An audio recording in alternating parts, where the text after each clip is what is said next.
I think aside from a few sound alerts missing, I think everything's working today. Knock on wood. Hi, Tom. The way my little... Hold on, we gotta move the slideshow down. It's covering chat bubbles. Listen, I never said I was smart. I just put this shit right on top. Right here, yeah.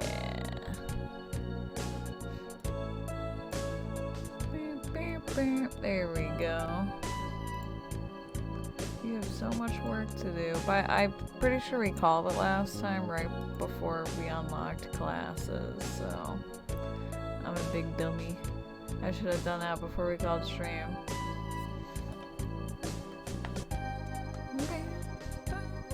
Boom, boom, boom, boom. I will have to test to make sure audio picks up for the game, but I think I got it fixed. Pretty sure. For sure sound alerts work. Wink wink. Yes, it looks like it's bustling in here. Bussin' even. Dude, what the hell were we doing? Is there like a... Before we go unlock classes, was there God! Did that work? Did you hear that? Be honest. Be honest. Did it work? Thank fucking God. That means it is fixed. So, what happened to the sound alerts yesterday is that even though OBS is routed to it's actually, let's go here, it'll be faster. Even though OBS is routed to like its own audio source, the browser itself that I play sound alerts through in OBS has its own like sound application that it plays through, which was routed to none of my audio channels, so it was inaudible. I'm glad it was that simple of a fix. I just had to like put in where the sound went. Oh, mommy? I watched more of the Last of Us show with my mother. You know she likes it because she sat down for 2 episodes. Episode 2 and episode 3, the gay episode. And she handled the gay episode better than I thought she would. But she was clearly like, oh god, I'm uncomfortable. Like low-key, but she liked the episode, as far as she told me anyway. When they like first started like kissing, she's like, I don't want to see a sex scene. Where's Joel? Where's Ellie? I'm like, they're not really in this episode. This is Bill and Frank's episode.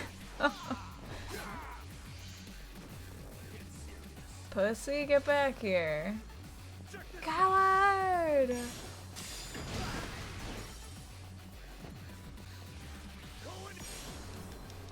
I still haven't seen episode 8, but I don't want to watch it without Nyx, so I'm just waiting. Maybe Nyx will be up and their internet will be working after stream, and I can watch the new one. I've somehow avoided spoilers. I haven't been really going on Twitter today because I know that Twitter is out to get me with The Last of Us spoilers.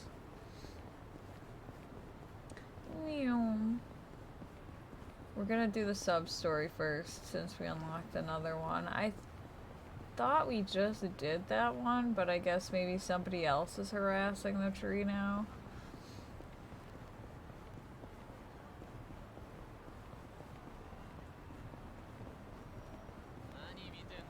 I'm sorry, sirs. I have. Oh god. Oh god. They're gonna run into me before I can get into the. Nope. They're fine. Losers. Losers.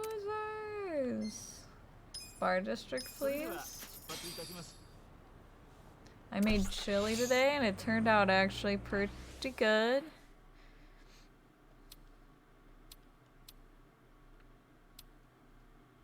I kind of want more of those Girl Scout cookies, low-key. I feel like they'd be better thawed, but I don't want to risk thawing them. What if they, like, what if I forget about them and then they go bad? That was a $5 box of cookies. I have to savor every cookie and enjoy it. Oh, I ordered Tifa. Tifa in her dress, her little fancy dress. And that's supposed to be here. Do I have seats? I do. That's supposed to be here Thursday. I'm very hyped. Sure, let's get some tomatoes. Sorry, no fertilizer. I suppose we haven't really talked about how the Last of Us show has been going on stream. Aside from my mom watching it with me, I'm up to episode 7 we watched. Oh, save it for after we beat this man off the persimmon tree. What the hell? Is he like crucifying something here? What the? Also, dude looks like he's hammering his hand. Wait. Get away from that tree. What the hell do you think you're doing? None of your business. I'm casting a hex. Now scram. Yo, hold up, man. You stop that hex right now. Then why you gotta hurt the tree? You'll never understand how I feel. Oh. I cast the hex on her. Her? Her? Yes, on Hitomi. That bitch. And my girlfriend. What? You mean ex-girlfriend? What the hell for? I finally realized she never cared about me. I caught her kissing my senpai from the soccer team. Right here in front of this tree. That slut. Of all places for this shit to go down. Pretty sauce, I Google 'em. Hammering this doll right into The asbestos. fucking sound alerts work now, I promise. On I God. know it really sucks for your girl to have betrayed you like that, but this won't solve anything. She might have had a reason for doing what she did. Are you taking her side too? Huh? Nobody understands how I feel. Everybody always takes her side. No, that's not what I mean. Enough! I'll cast a hex on anyone who Yeah, I'll sides beat with this that kid, tree. I don't care. And you No more first saw scamming. me. I did try to refund, but I don't know, like, I think it's because I came back today to do it.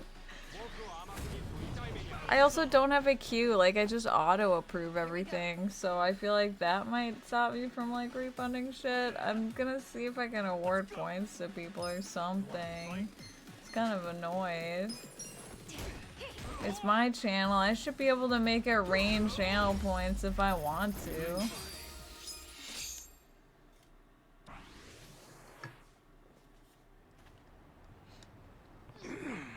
This kid ain't shit. He took like one punch.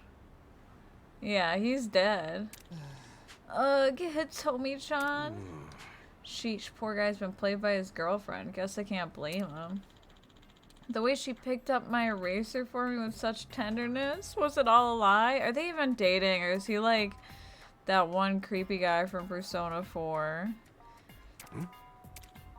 Yeah, I dropped my eraser and had Tomi-chan picked it up and gave it back to me. And when she did, our hand— I think he's like that creepy guy. The one that's like, got the hots for Yukiko or whatever. That means we're dating now, doesn't it? Oh no, he's an incel. What? What? Wait, is that really it? That's the extent of your relationship? Well, yes, I haven't spoken to her since. That's enough, isn't it? Our hands touched. We're basically married now. Oh. Incel for the rest of his life. No, that's not how it works. Not in the slightest.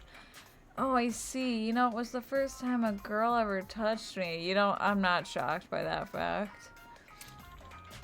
I'll lay off the witchcraft. Sorry for any trouble. This kid needs to touch grass. Connor, the fuck are you doing? Honestly, the fuck is this kid doing?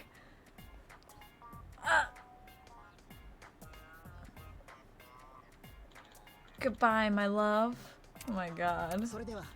Now, if you'll excuse me, I'm off to look for a new lover. Oh, well, good luck. You'll need it. I feel like he didn't take that as an insult, but he should. Beneath the next girl who hands him some change or something. Either way, this tree attracts all sorts of weirdos, doesn't it? Wait.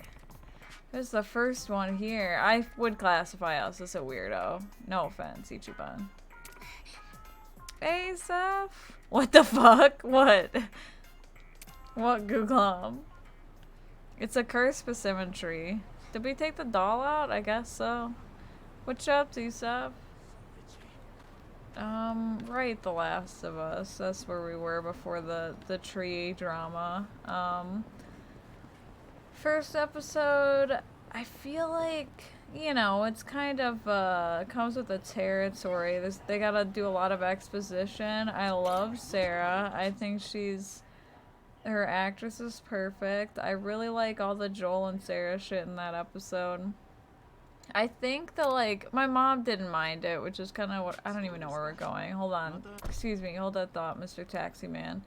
But the opening with, the guys having, the talk show, I literally thought I was watching the wrong show. I was like, what is this? This isn't The Last of Us.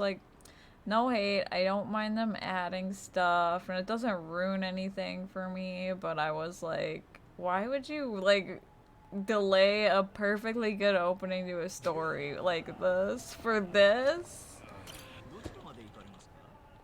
Oh, you're alive, so I thought I'd pop in. Well, good luck at work. That guy was nuts. Dude, he really was. Truly a teenager who needs to touch grass.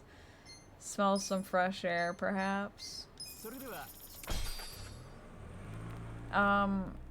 I don't know. Thankfully, it didn't bore my mother. I thought she'd, start snoozing off during the part, right at the beginning of the first episode and be like, this is boring. Can we watch something else? But she was like, no, I think it's interesting. Look, they're smoking. You used to be able to smoke indoors back in my day, you know.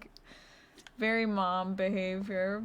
I'm glad she likes it. And then, you know, they nailed the part where Sarah dies, of course, as I expected them to. It just got awful. The funny part about watching that episode with my mom was, after, Joel leaves for work in the opening, my mom's like, are they related? I'm like, yes, that's her dad. Bless her heart. Then when we get to, the outbreak and stuff, my mom didn't get the fucking bit with the... Honestly, I thought that the kid was kind of weird, too. I kind of get why they added it, though, to kind of show, how the QZs work. My mom didn't get that. I had to explain it to her to be like, yeah, that kid was infected. And then my mom's like, wait, they lied? Why would they lie? I'm like... Well, you just gonna tell the kid that you're gonna murder them? I don't know. I think it's better to lie in that situation.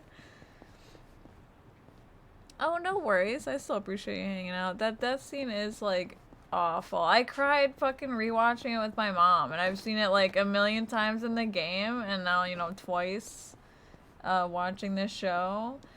What was... Also, the Riley and Ellie episode made me bawl, but we'll get to that. Episode 2, while I liked it, I feel like it's a bit of a lull. Also, I don't really like that they replaced the spores with... I think, their replacement for the spores is, the weird little tendril things, and, the connecting... mushrooms, you know, you step on a cordyceps in the basement over here, and a bunch of zombies get alerted across the city, that thing, which I don't hate, but I just think it's a weird choice to get rid of the spores entirely. There's scenes in part 2 that specifically have to do with the spores. There's 2 instances I can think of. One where Ellie's mask breaks in the beginning of beginning-ish of part 2, and then Dina's like, oh my god, your mask broke, here, we can share mine, and that's how, like, she finally believes that Ellie isn't, or is immune, and I think it was a really sweet gesture, because Dina's willing to get infected to try to, like, keep Ellie alive, right? We won't have that. I don't know what the HBO Last of Us equivalent is going to be. And then when Ellie's killing Nora and they get into like this spore area and Nora's like coughing and coughing and coughing, and then she can see that Ellie's breathing in spores and she's like, you're her. I have to wonder what the replacement for that is going to be too. I mean, not a big deal, just like it's the little things, you know? Mycelium stuff? Are you talking about the weird little hairs? Hi, Nix. Did you just get up? Or is your internet up? More importantly, is your internet working? Also, have y'all played Pokemon MMO on mobile? Because the interface on mobile is gorgeous. I think it looks a bit ugly on the computer, not to the point where it bothers me, but smooth on mobile. Apparently there's shipments from China are picking up and they need more dock workers to unload them. Then it's perfect timing. Could you get us assigned there? That'd be easy enough, but I've heard some not so great rumors about the Yokohama Trading Company. What? Like what? They mainly import expensive ingredients like shark fin and abalone. It's all first-class stuff. Every Chinese restaurant in Japan is trying to buy from them because they sell them well below market prices. Okay. We've heard the same. You'd think they'd be selling in large quantities for small profits, which would mean they might even lose money sometimes, yet they seem to be expanding quickly. What do the rumors have to say about that? Most common one is that it's some kind of fraud, like maybe the ingredients aren't first class after all. Then they change the labels to make them look higher grade. Otherwise, there'd be no explanation for how they could be profitable. I know it's just rumors, but are you sure you want to work at a place like that? Hell yeah, Kanbei-san. That's actually just the info we're looking for. We're gonna jobs at this trading company and find evidence that they're frauds. You should not be yelling that in the part-time employment office, Ichiban. Is this another undercover investigation? Don't you think this is pretty risky? Yeah. We know it is, but if we get cold hard proof, Mabuchi will have no choice but to meet with us. Mabuchi? The owner of the Yokohama Trading Company. I see. So your goal here is to just meet him? That only makes me worry more. Exactly. What? Just pretend you really want to get the job. Don't be dumping your entire life story here, Ichi. Do you know Mabuchi Kanbei-san? Stay here long enough, you eventually learn the name of a crime lord or two. But I imagine you know that. So does this have something to do with Nonomiya-san? I won't say too much, but I will say I feel like an employee of Otohime Land. Nonomiya-san treated us well. I want to know why he died. I mean, I'm just here for the plot. I don't really give a shit about Nonomiya-san, I'm not gonna lie. Now, I've been up for a couple of hours, but my internet still blows. Oh my god, that's awful. I'm so sorry. I'm gonna play at work if I can get away with it. Honestly, it's pretty casual. You could probably at least get a little grinding in here and there. That's what I was doing at my mom's. How far are y'all? I'd only just beat the second gym. You're not exactly the type to change his minds once you make it up, are you? We'll be fine. We got a new ally after all. So the young lady is with you? A pleasure. Your party is getting pretty unique. In that case, let me get in touch with the client. It'll take me a few. But while you're looking, why not do some contract work? What do you mean? Well, with Otohime Land out of commission, you're back to being unemployed, right? You only want this warehouse gig to get info. You're playing the long game, but you still have to have income. True, there's been so much going down, I forgot we're basically broke again. Now that you have some experience under your belt, I should be able to find some work for you. Why don't you speak with Ririka over there about it? She takes a while to warm up to people, but her work is impeccable. Got it. I'll talk to her then, thanks. I haven't beat the second gym yet, nor... Not very far. You just got to the bike thing? That's way far out of us. What's your team car? Let's see. What do I have right now? I've got Torchic, what combustion or whatever. That's the second Evo. That's my little man, Cecil. And then I've got a Ralts that I'm trying to evolve that I named Hachi after Hachi from Nana. Who else do we have? Oh, I don't remember what Meryl's evolution is, the little bunny water type, but I got her. I named her, I think Naria is, yeah, Naria, and I named her after just this lady from Ni no Kuni 2. She's like a water lady, so I thought it was appropriate. That's basically everybody I plan on keeping on my team for a while. Devil Rocker, Matriarch. What the? Hold on, we're getting classes. Gravel, Oddish, Zuvat, and then Kata, Ralts, and Wingull. That's true, that's true. Fighting team doesn't stand a chance. Azumarill. Yeah, and she's a baddie. She's been carrying with rollout. I literally just like kick back, hit rollout, and watch everybody die. It's great. I'm trying to get my boy Ralts up, but he keeps getting one-shots. I gotta learn to just swap him out. I want her to like fight on her own and get her own experience, but whatever. Anybody who complains about EXP share is a nerd. I think EXP share being on by default in new Pokemon games is based. Hi, Batch. Welcome in. I owe you a cat time. Do you want cat time? I think the cats are sleeping, but I literally last time you were in and you redeemed it, I was so overwhelmed with the sound alerts. I forgot to do cat time. I don't think we have fairy types yet. I can't be Sylveon either. We don't have that gen yet. I'm very crushed.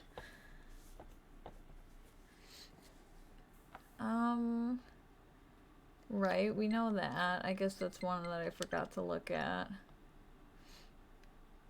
Alright. You know, when I googled this, it told me not to switch my class right away, but I kind of, want to switch my class right away. Oh no, my imaginary internet points. I mean, sure, you've probably accumulated a lot. I'm sorry. I robbed Nyx. I robbed, actually, I definitely robbed Zach. I robbed Googlam.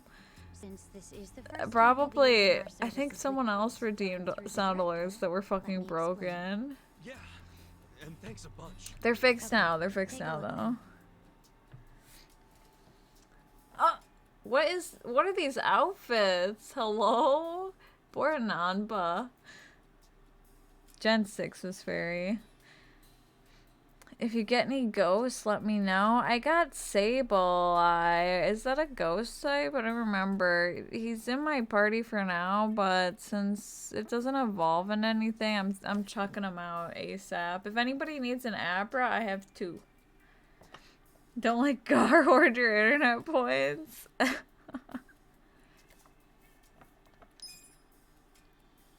Another stunning outfit.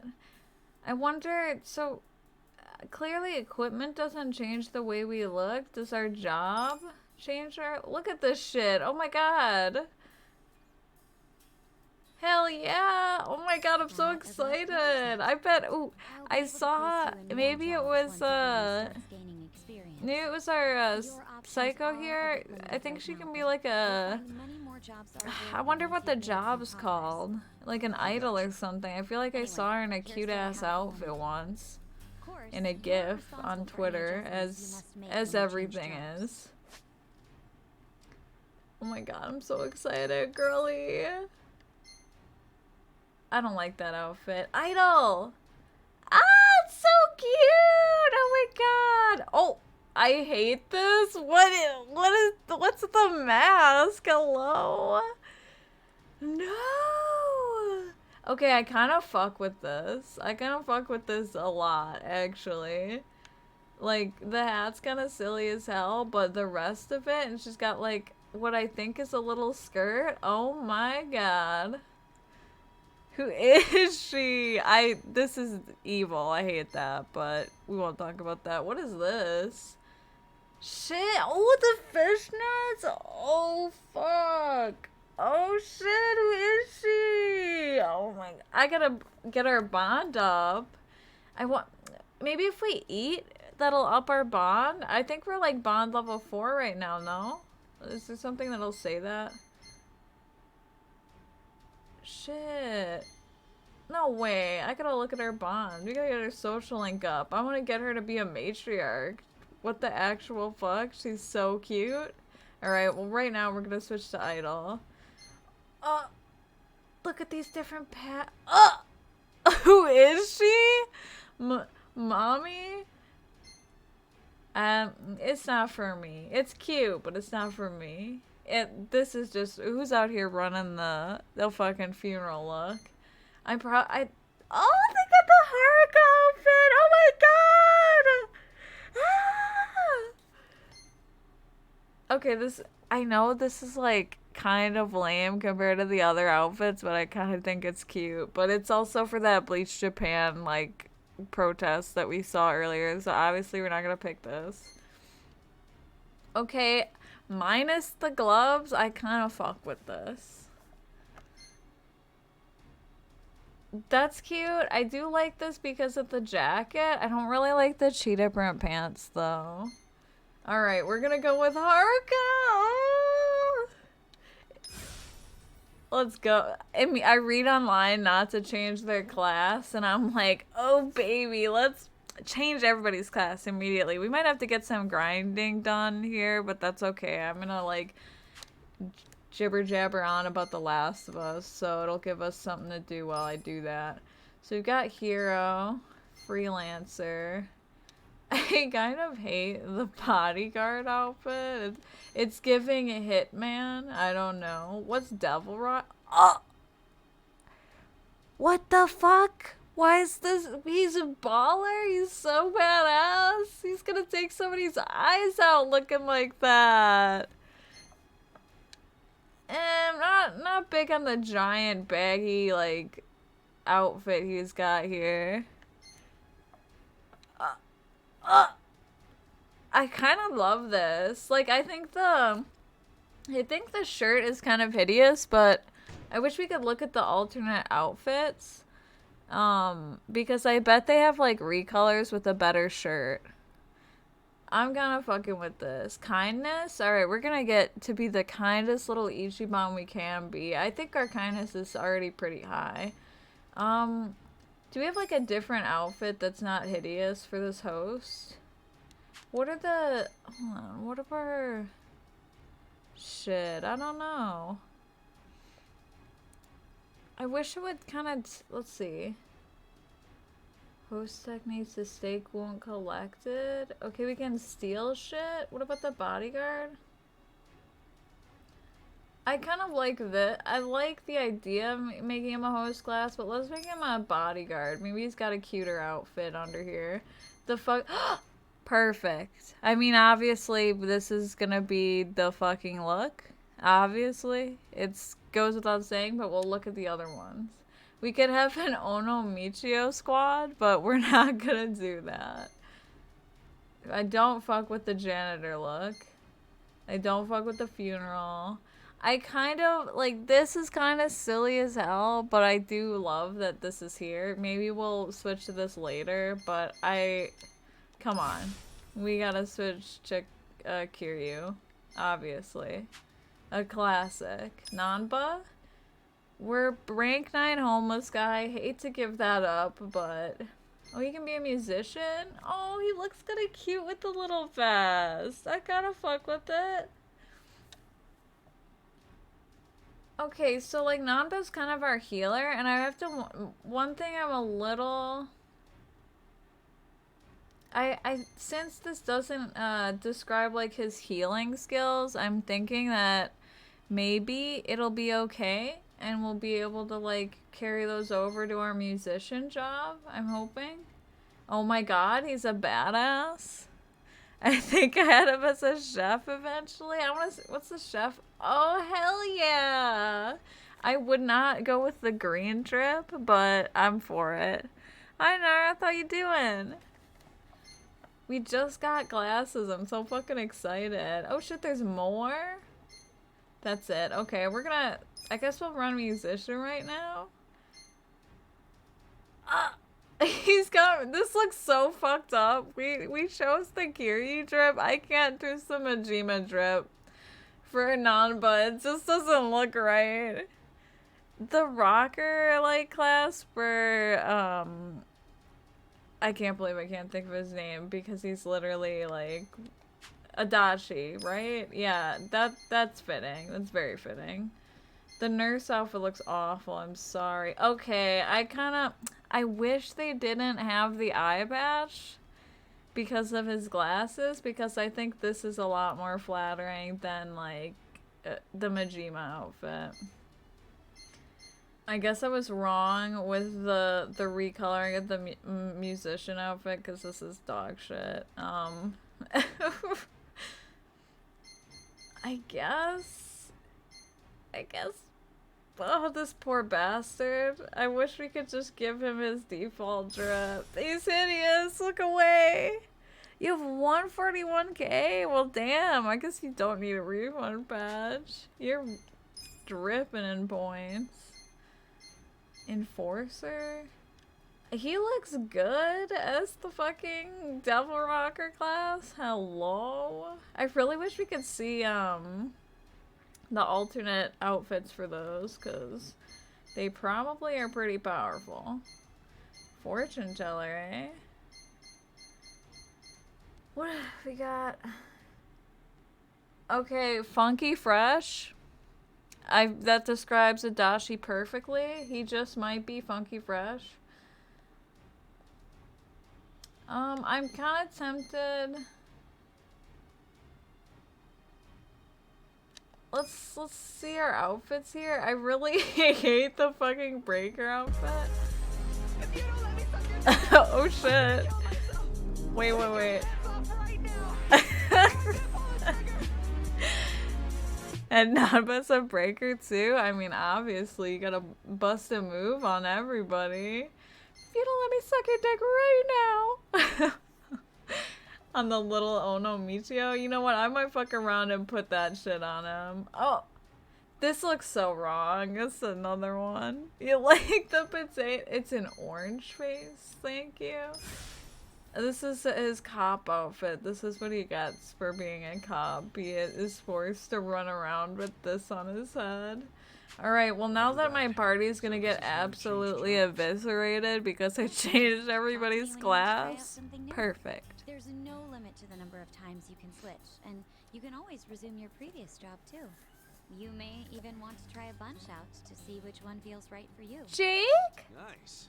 I definitely didn't think it'd be this easy to switch jobs. Well, Jake? in part due to how I'm only able to offer you easy jobs right now. And I heard him because yell. I'm the one handling all the paperwork. I'm not Keep crazy. that in mind.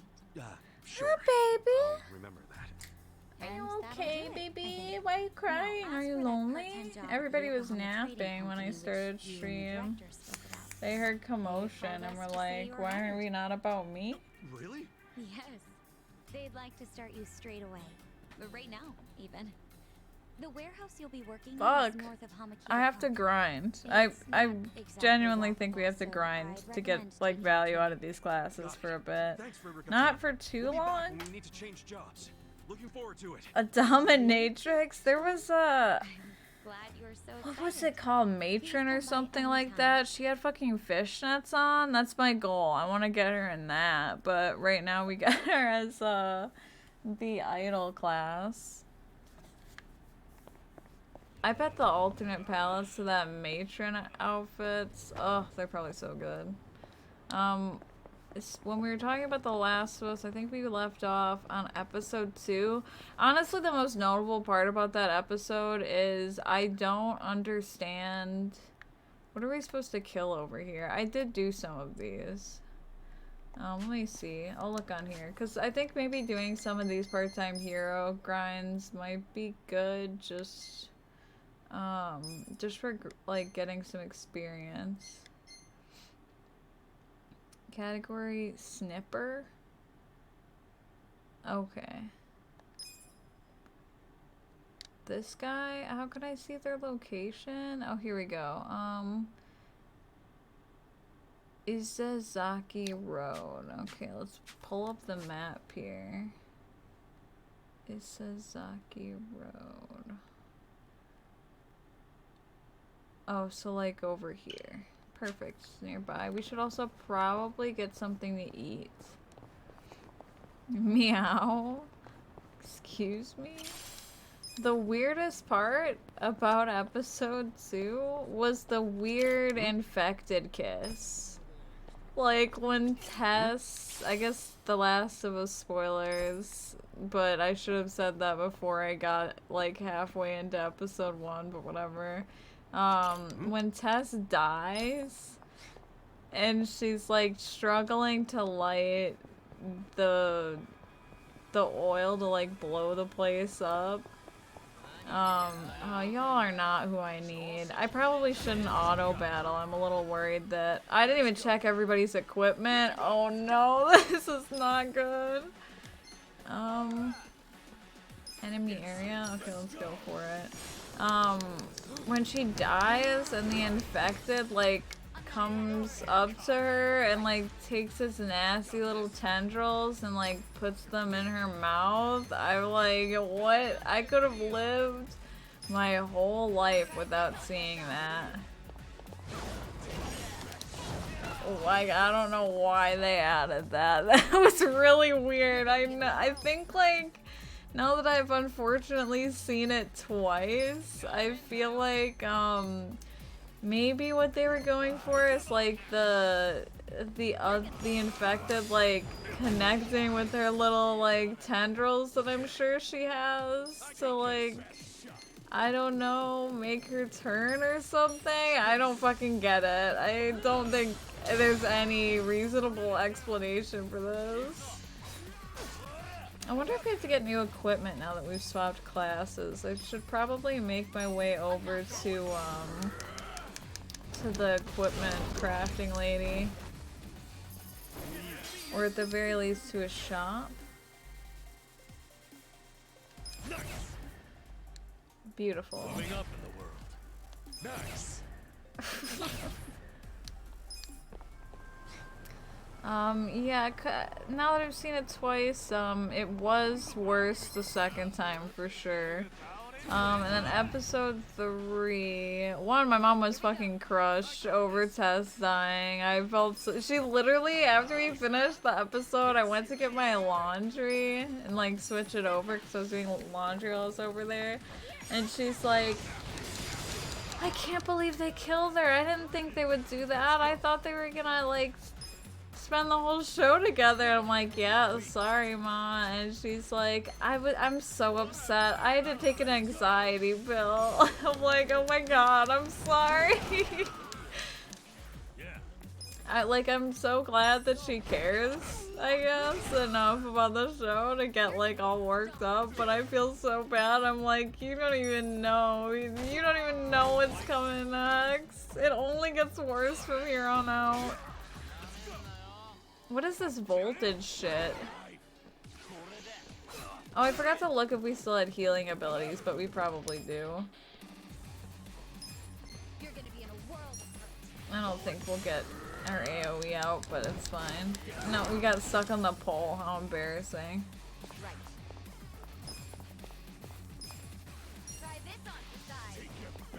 Oh right, I wanted to stop at a restaurant while we were over here. What did she... Oh, right, okay, so when we were watching episode 3, That must be nice to have someone to experience the story for the first time, for sure. And my mom, whenever I go there, we don't really get to do anything, so that's like why I wanted to like introduce it to her, just to, like give her something to do, because I would like to like leave the house with her and like actually do shit and hang out with her, but she's got arthritis so bad amongst other things that like she never leaves the house. It's really hard. Like if she gets driven anywhere or drives somewhere, she's like out of commission for a week. So it's just something we can like hang out and share that won't put her out of commission. And she's enjoying it enough to like we watched one episode last week. And she texted me before I came over this week, like, hey, when are we gonna watch more of that movie? So I think she actually is enjoying it. I don't know if she'll make it past the first season, though. Like, I think whenever the second season airs and she's gotta see Joel die, I think she's probably gonna be like, I can't watch this anymore, which is valid. I'll just be happy to have, like, sat through season 1 with her, because there's no way she's gonna like play a video game. What the hell? Isazaki Road? Let me we didn't see any of the Clipper guys. Part-time hero. Snipper.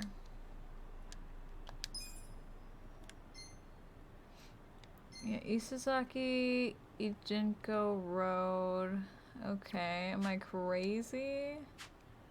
Where's the con man? Let's check this guy too.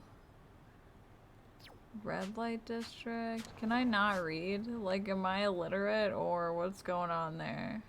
Oh, there's more. The road goes on. Maybe they're farther up here. Excuse me, pardon me. Just jaywalking. Don't mind me. Oh, sorry. Hey, y'all, do y'all have, like, scissors in your hands? No? Okay. I legit had to stop playing TLOT 2 because I couldn't deal. Shit broke me. Do you think they'll recast Ellie? No, because the actor playing her is, like, a whole-ass adult. I think they'll keep her. I didn't really like her for the first 3 or 4 episodes, especially like there were some iconic lines where I was like, God, that line delivery was ass. You just ruined that. Like, and rewatching it, it's not as bad, but I still stand by that where I'm a little disappointed. But from like episode 4 onward, there have been a lot of moments where I'm like, okay, like I think it's a good casting now. Like they grew on me for sure.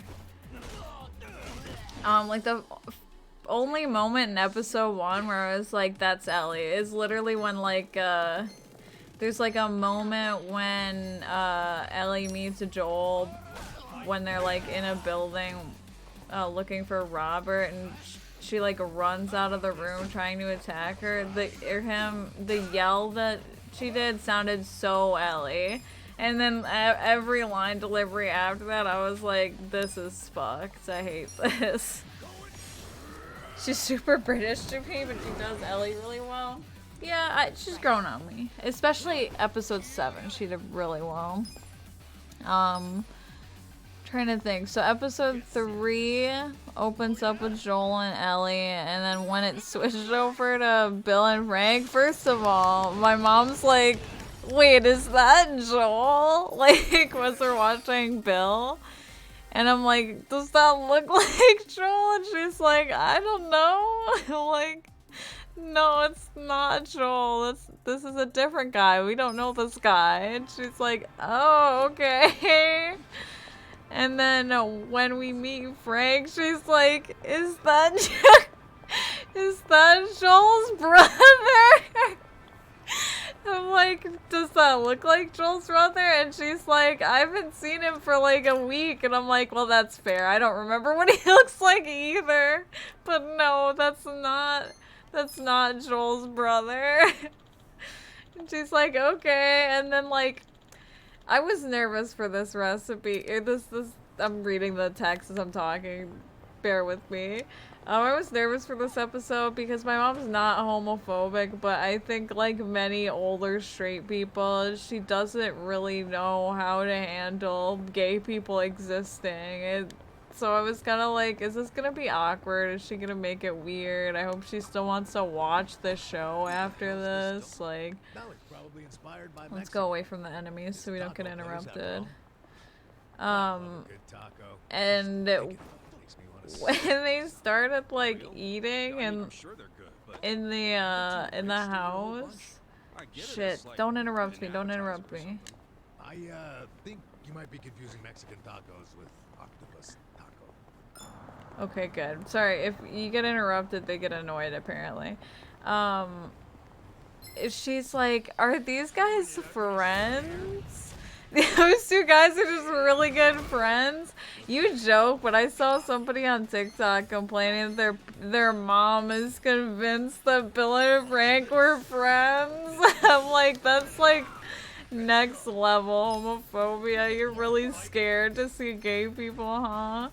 But this is before they kissed. My mom's like, so are they friends? And I'm like, I don't know. I guess we'll have to find out. And I'm like doing my laundry, so I leave while she's watching because I'm like, I've already seen it. I don't need to pause it. And she's like, man, fuck you. Because I refuse to tell her anything now. At the first episode, I was really bad where she would like ask questions like, I don't get it. Why is that girl like chained up? And I'd be like, that's Ellie. You know, she's immune. And then it occurred to me after the fact, I was like, I can't just tell her everything before it happens. Like, she's gotta like, she doesn't watch shows. Like, her, the most media I've ever seen her consume, aside from like the news, because she doesn't have TV, she doesn't have internet, is she'll watch like this like ghost hunter series on YouTube. I haven't seen her watch it in a while, but I think she still watches it because she mentioned it to me before in recent times. So like, I don't think she really has the patience or the know-how to like wait for a show to give her information, you know? She's like rhetorically asking these questions and I can't just give them to her. She's gotta like wait like 5 minutes and they'll tell you, you know? So I wasn't giving her that right off the bat, and then she's like, once they start playing the piano, she's like, oh wow, Bill's really good, you know? She's like, he's like totally on tune. And then once I think Frank says something like, who's the girl you're singing about? And he's like, there's no girl. And then Frank's like, I know there isn't. Then, you know, the tension builds. She's like, are they gonna kiss? As they're like literally leaning into kiss, I'm like, I don't know, you tell me. Hey, get fast, Mo. She'd love it. My mom could never. One, she can't game. I think any game would make her overwhelmed, but I don't know how she's out here telling me that The Last of Us is gonna give her nightmares, but she watches like Ghost Hunter YouTube videos. I'm like, surely that shit's got, I guess they're probably really silly in it though, you know, but surely like that shit's gotta be scarier than this like 100% fictional like TV show. Not that the ghost hunting is real, but okay, good, we do have healing still. That's nice. We're just gonna hit him with the guitar. Honestly, I don't know why the famous last words, but I don't know why the fucking random person I saw online complain about like changing jobs right away. This is easy. I don't think we need to grind. I think we can just go to work. No, let's just go. Well, first let's check in our plant. Also okay, let's check in our plant and then I'm gonna go back over here for more sub story. Maybe that's the right idea. I was all worried that we'd be getting like crushed, but we're doing some pretty decent damage, all things considered. I think I planted stuff up here. And then, you know, I mean, kind of awkward to have to watch a sex scene with your parents, but also, like, they cut it off pretty fast, thankfully. I'm very much so against any sex scene in any media, but it's pretty short and sweet. They get to the point, which I like. Also, Bill and Frank are cute as shit. That episode is only second to episode 7 for me. They did it so good. I'm trying to think. Yeah, during the sex scene, she's like, why? I don't want to watch a sex scene. Where's Joel? Where's Ellie? That made me laugh. And I think later on she asked you, like, is Joel gonna be in this episode? I'm like, shut up! Just watch the fucking episode. Joel, come back when Joel comes back. And she also was like, once we got to the end where, you know, Frank and Bill die together, she's like, this is really sad. Why are all these episodes so sad? And I'm like, well, I guess it is. It is and it isn't. You know, I get really annoyed with, like, the tragic gay tropes. You know, how, like, gay people always end up dying in the end. But I think while I would have liked a different ending, right, where they are healthy and not dead, I think they really had it made. Like, it's sad that they died, but we gotta think, like, in the reality that they live in, they really lived, like, a better life than most. They got to grow old together. And when Frank got sick, he was able to go the way he wanted to go. With the man that he loved. Like, honestly, as far as dead gays go, they really lived their best life. I can't be mad about that. And that's basically what I told my mom. I was like, it's sad, but, like, it's the best way their lives could have ended.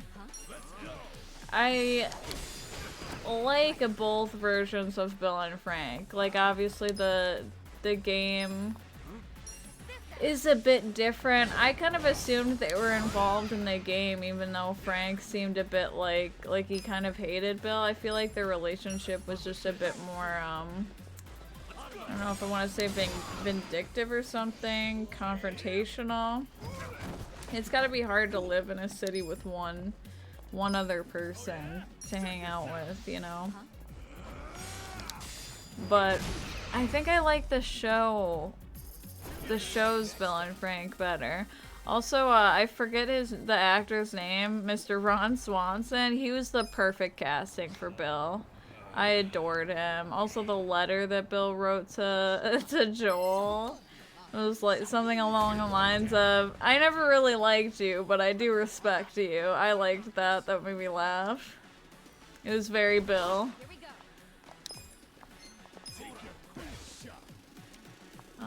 Shit. We're doing fine for now. I'm still a little worried to have auto battle on with these new classes for this exact reason. They're not doing too much damage. I'm thinking... Yeah, check this shit out. Nope, oh, no, I hit him a little bit. Then episode 4, I haven't watched. Yeah, Nick Offerman. Yeah, he was like the perfect casting, and I knew that when I saw like him in the trailer before I even saw any of the show. I was like, that's perfect. If anything, Joel and Bill were like the perfect castings. And I will die on that hill.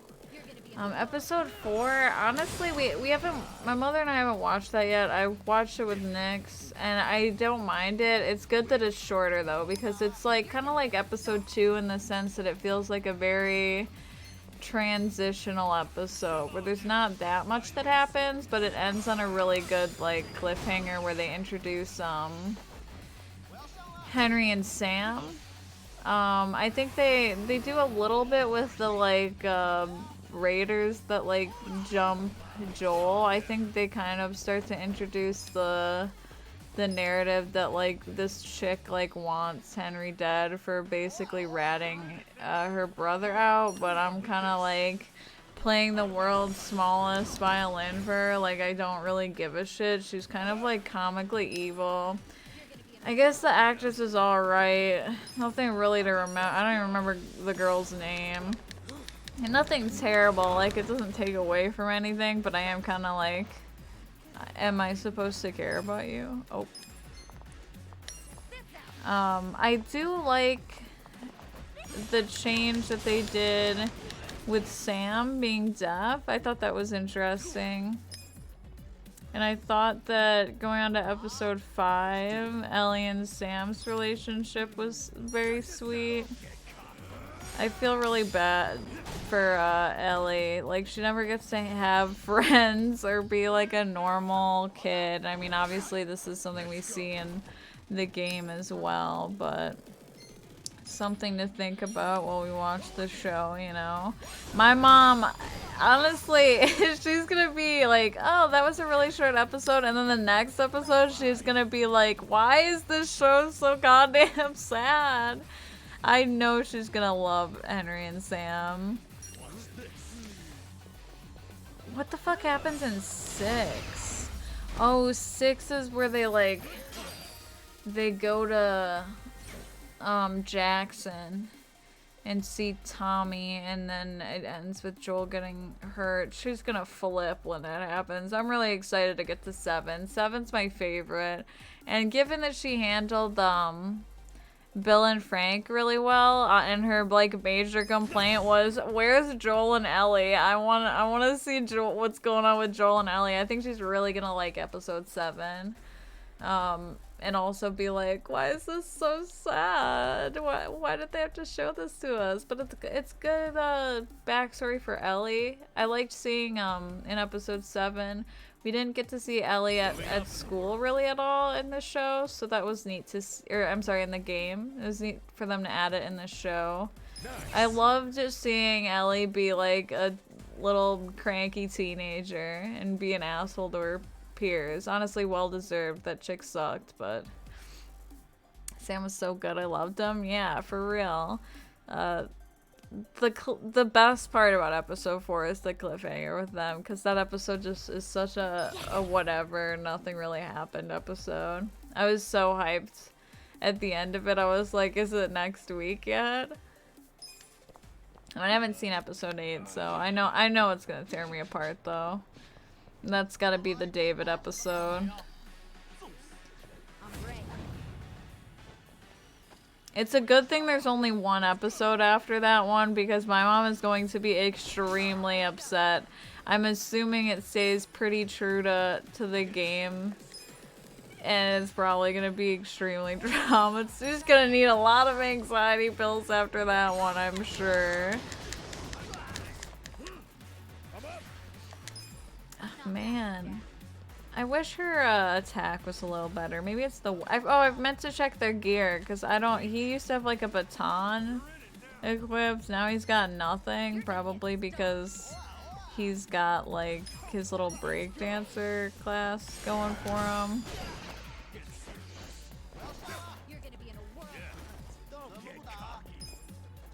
Overall, I'm pleasantly surprised with the show. I had no expectations, and they made me very happy. Even my fucking brother likes it, and I feel like he's kind of a crank sometimes. I'm surprised, I was surprised to hear he was watching it.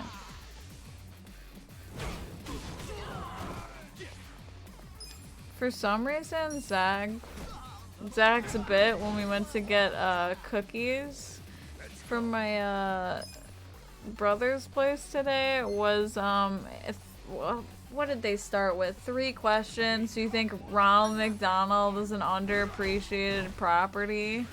I don't know why that was why that was brought up. Oh no, I do. We drove past, there's like a house by my brother's place. It didn't have it out now, I think just because of the weather, but usually they've got a big Ronald McDonald statue out in their yard, I think from like an actual McDonald's. So I think that's how they cooked up that question. Past that, oh right, I think the question 2 was like, do you remember Grimace? And that's like the purple McDonald's guy. I think he's just like basically a purple potato. Like, I don't think he's literally a potato, but he's potato shaped, you know? And then Zach's third question was, would you fuck Grimace in the ass? I was like, where are you coming up with these things and why exactly? They committed to the bit that they would, yes, in fact, fuck Grimace in the ass.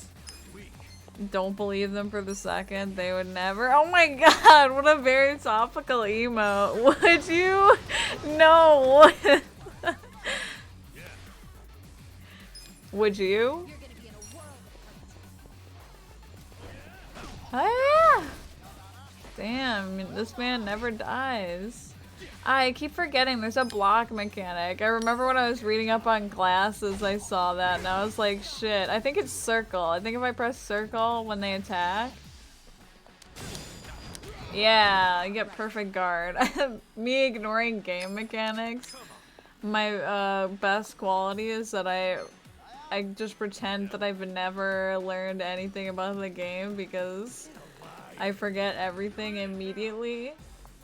That's nice. We got a little healing thing. We're gonna need that actually, Nanba. Sing your heart out for Nanba. Bless. Sure, let's do our little chair move. I think triangle? Oh, we flop. What is... Oh, this is just a stat lower. We'll use that, we'll use that when we get to the main plot. What is this? Ooh, I like that. Let's just do a little guitar crush. That'll do the trick.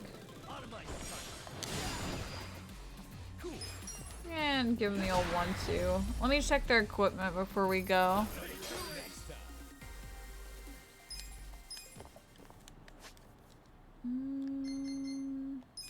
Cause yeah, I know that I saw that some stuff was like class specific. Yeah, this is dog shit. We have to go to we'll do our like we probably shouldn't do our sub story first because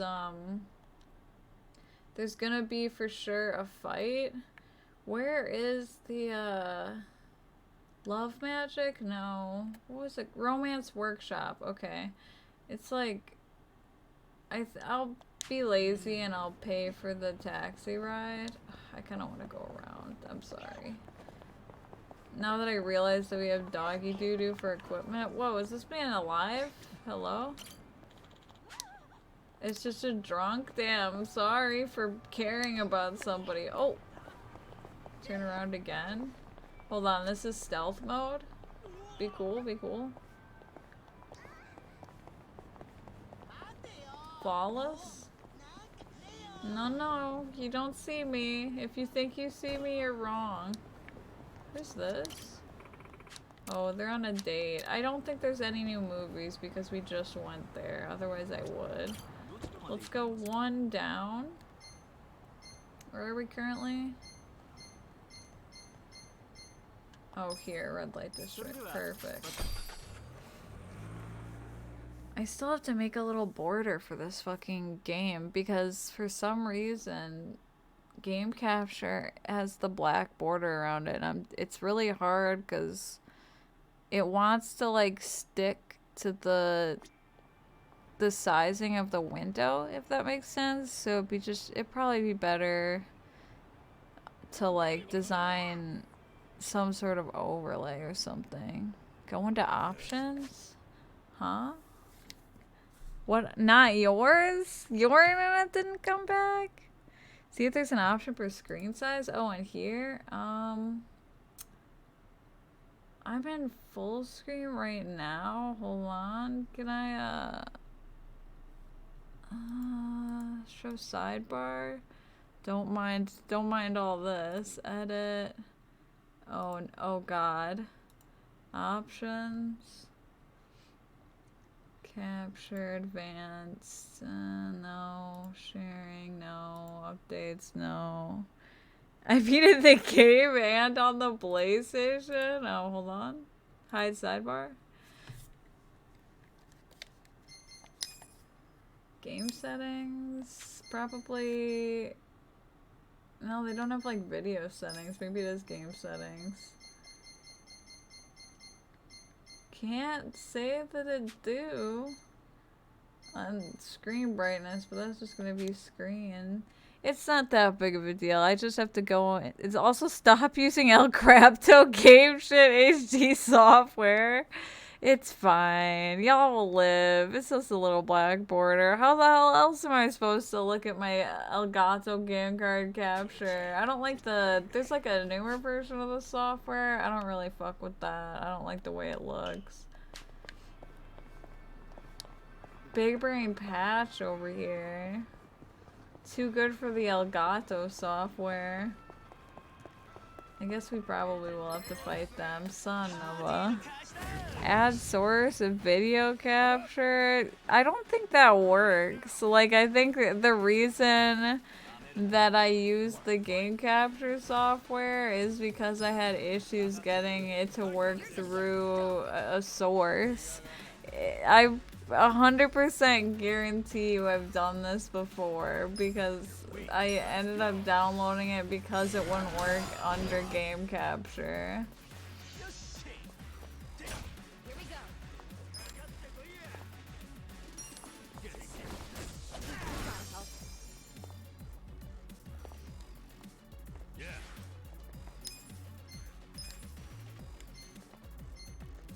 Nobody's weak to it. Let's just get our little punkling out.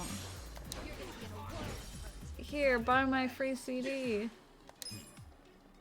But could I please get $5 for it, perhaps? But anyway, like a...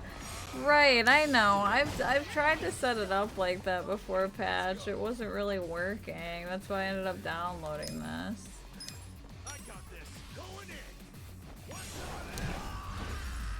69. He's really good. There's probably an option. I don't want y'all looking at my PlayStation. Hold on. Let me just look at my cats while I do this. I could do it now though. TV size in the screen settings, sound and screen, probably video output. I break the screen immediately. Automatic, I don't know, 1080p. I'm going to bed, I don't care. Good night, Patch. Thanks for hanging out. Okay, let me see. No, I still have a border.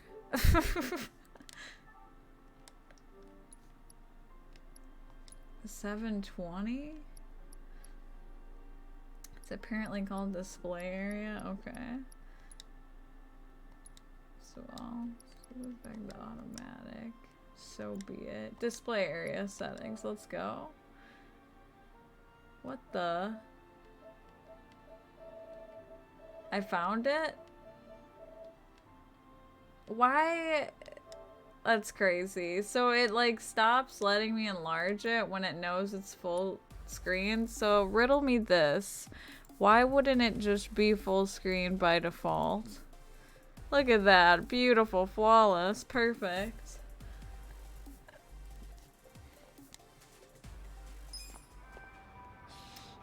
Scoozy. I hope, do we have money for any of this? I'm going over here, not really, but let's give it a go. I just want like 1 or 2 weapons. Surely that can't be that expensive. Gonna have to fight our way into the weapon area. Psh. Just 2 pickpockets? Who cares? We'll have to go for a dinner on our way to work here. Enjoy your fully full screen experience. Thank you, bless Patch. Because some TVs have different overscan areas. That's fair. I'm still mad about it. This is a personal attack upon me from Sony. Let's see Dachi. feel better. I'm not backing down. Get his ass.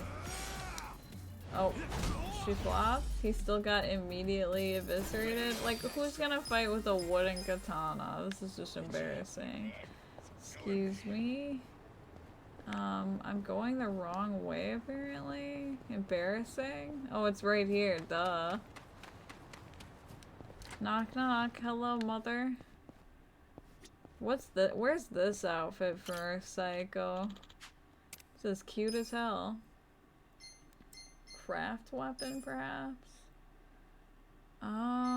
What job are we currently? It's like two swords crossing one another. Do I not have any weapons for this? Oh, here we go. Red hot blade. Can I craft this? I do have the money for this. Yes, please. Just touch. No, I will not skip this. Did that persimmon girl die yet? No, no. We're going back to her tree after we get some weapons, actually. We keep going up there, and a bunch of people keep punching the tree, so we've been beating ass. Let's see. Who else? Nope. We need... I did see some weapons for Psycho in that, like, love magic shop under this class, so if there's nothing here, at least I'll be able to... I grabbed this.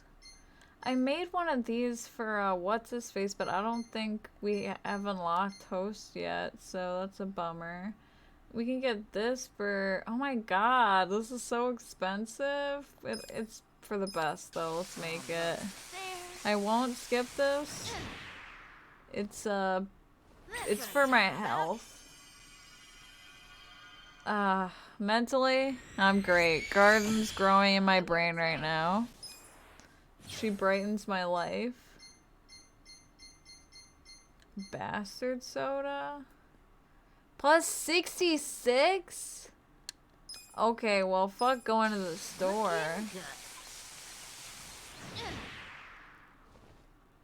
That's what I'm talking about. That's what I'm talking about. What the fuck does... Did I get anything for Nanba? I'm broke. He probably is not gonna get shit. He has a guitar? We have nothing for his guitar class here? What's up with that? He's fucked. Sorry, buddy. You probably have the worst weapon ever. Oopsie.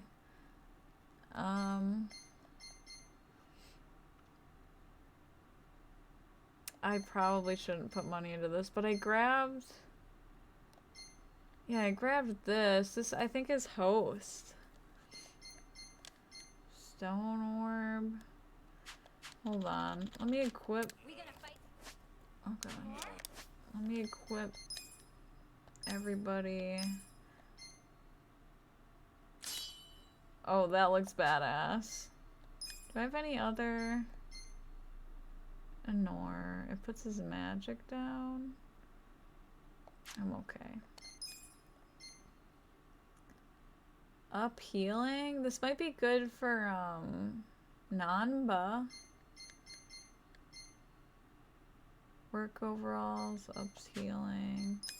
We probably are under equipped on equipment as well, or armor as well, but it's fine. I'm sure we'll be okay. Attack up? What do I have right now? Health up? By 20? How much health do I currently have? I don't think it says. We'll leave it, we'll leave it. Oh, but we can switch this out. Perfect. Yeah. Can I get a base? For a... Oh, Nanba? I have to wonder. I don't know. I'm kind of, like, crushed that I couldn't make him a guitar. Like, what is this shit? At least, like... It's not like, what's-his-face... Oh, we got an acoustic guitar? That's worse, though. It's not like, the wooden katana that Ichi had. This isn't terrible, but I do, like... Maybe there's, like, an instrument store or something we can go to, and I can get him, like, a cool bass or something. electric guitar, anything other than just a little acoustic guitar here.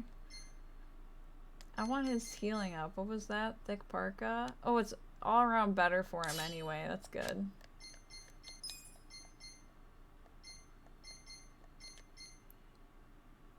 Hard leather boots, I'll take it. And take the health ring, why not? She didn't even have anything equipped on her accessories. Girlie's being neglected, I'm sorry. Do you have anything better for her? No.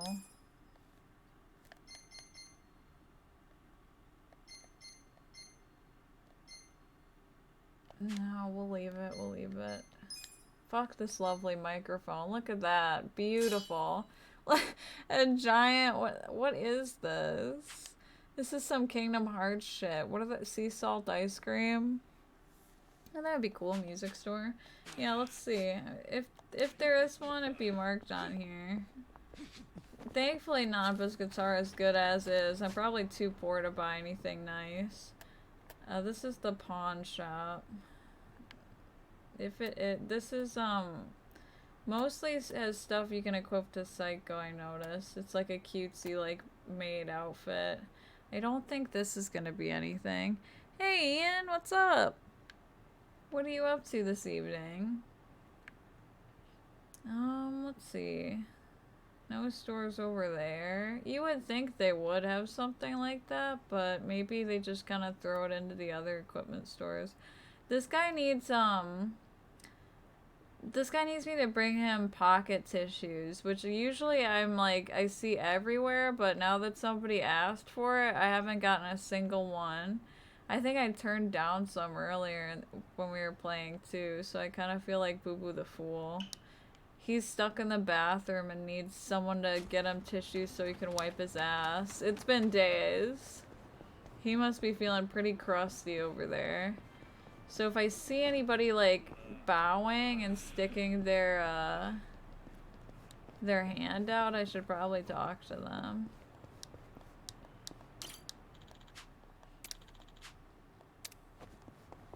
Oh, sorry, ma'am. I've been sick the last few? Oh, that sucks. Do you know what you have? That's unfortunate. I hope you called into work. Take advantage. Kick back, relax. Although you probably don't get sick time there. I feel like your boss is a cheapo. I could see him not giving PTO. Good God, she's unstoppable. That equipment helps so much. I think that's like the worst part about changing classes. I don't think I'll change for a while. We gotta get like a consistent income. Before we get into the taxi, I gotta like have a meal somewhere so we can restore our MP. You probably got it from me. Yeah, Seth coughed all over the chat, so it's kind of getting everywhere. All the gamers in this chat have been getting ill. I think it's just a nasty cold. That sucks. Hope you feel better. I made some chili. I mean, you're more than welcome to come over and get some, honestly. Maybe it'll make you feel better. I feel like it's not as good as chicken noodle soup when you're sick, but, you know, same old, same old. It's soup, kind of. I think there's a restaurant in the bar district. Let's see.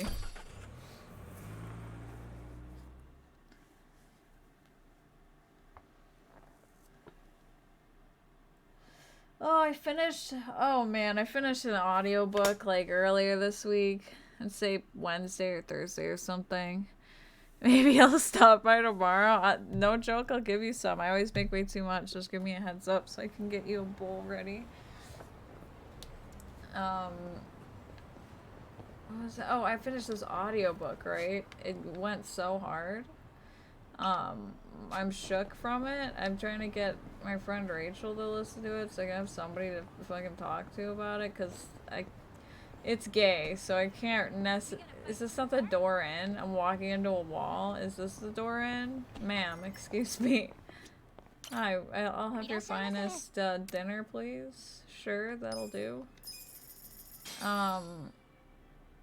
So the story one, it's called The Seven Husbands of Evelyn Hugo. I know it doesn't sound gay from that title, but it is. It's extremely gay, and I'm here for it. It follows two different people. First, it follows a journalist named Monique.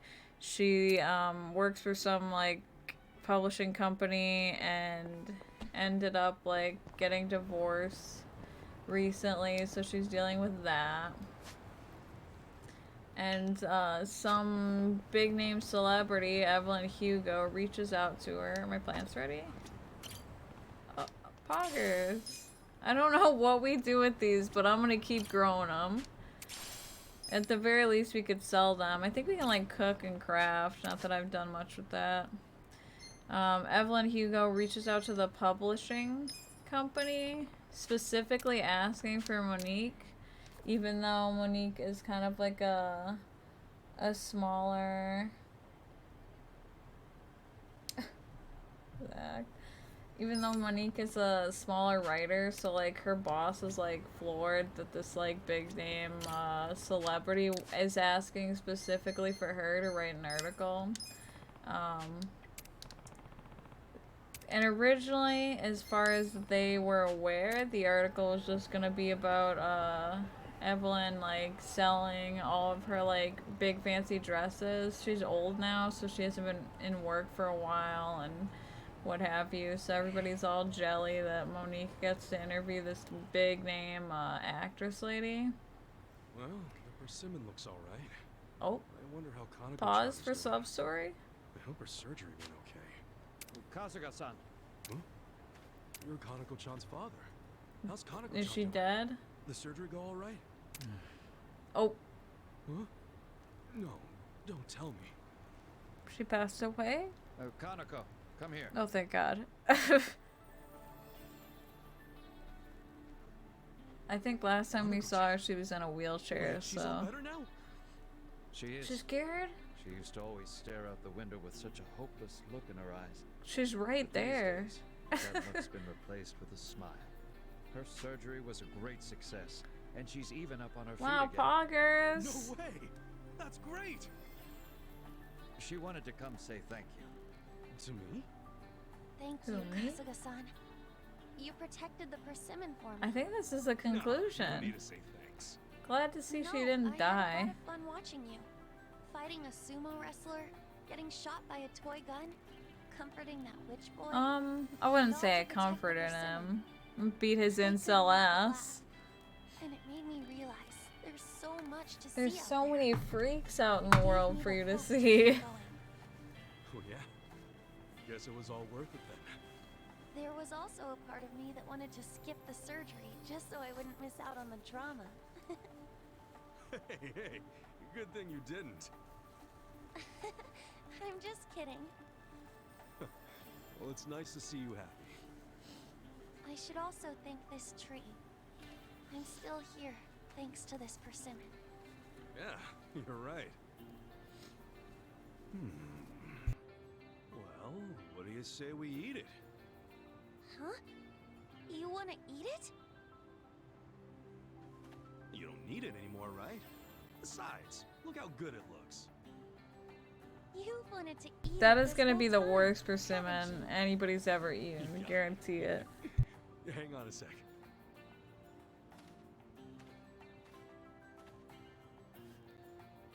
Oh yeah, look. It's nice and ripe. You want dibs, Kanako-chan? We gotta I'll wash pass them that over first for sure. you? You should go first since you worked so hard to protect it. You sure? Okay then, here goes. You just eat. I've never had a persimmon in my life. You just eat it like an apple? What the hell? Ugh, I told you. bitter ones, huh? I thought so. You mean you knew? Come on, She Kanako-chan. got your ass. Boggers! Persimmon premonition. Oh. I think that's the sumo guy we fought. I thought we already got him in pound meats though, I guess not. Well, I'm glad she didn't die. I guess we'll take... Are there any other No, I don't think so. I don't think our, like, homeless guy dating sub story ever ended. Like, he went on a date, but I feel like there's more. But whatever, I guess we'll have to wait and see. I almost feel like we should just walk. Like, if we take the taxi, it's gonna be just as far of a walk as if we just walked from here, really. So Monique goes to interview this Evelyn Hugo, only to find out that the reason that she reached out to Monique specifically is because she wants her to write her biography, like her life story, essentially. She doesn't really get into specifics as to why she chose Monique, only that she likes her writing style and that she read her piece. Now I can't remember the dang name of it, but from the name alone, it sounded like it was a piece on the right to choose to die, which I guess will be relevant near the end of the story. But basically the conditions of her writing this book is she wants her to, like, write it and publish it after Evelyn dies. So she's like, I'll tell you my story now, you write it, and then once I'm dead you can publish it. Basically everybody that Evelyn knew in her life is now passed away, so she wants to get her story out there. Euthanasia? Yeah, basically, like, when you're terminally ill, the right to choose to die. Like how we've stopped traffic with our fight. She said that Monique had a very, like, objective writing style, which she felt was important for her story. Where do we start even? It's such a long, it's like a 12-hour audiobook. I would say she starts with her childhood. Her father was abusive. Her name isn't actually Evelyn Hugo. I'm awful. I forgot what her original last name is. It starts with an H. I literally am the worst. I forgot it. But her family's Cuban. So she is Evelyn, different last name. She chose, when she, like, got into acting, she chose Evelyn Hugo specifically because she wanted to keep, like, the initials of the name that her mother chose for her.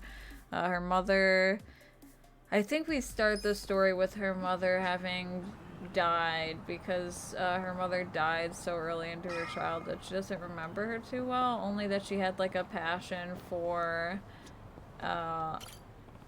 fame and, like, getting out of their, like, shitty situation. She was kind of, so, like, her pursuit of acting is almost a way to, like, live that life for her mother. Like, you know, I made it big and got out of our shitty life situation even though you passed on, you know.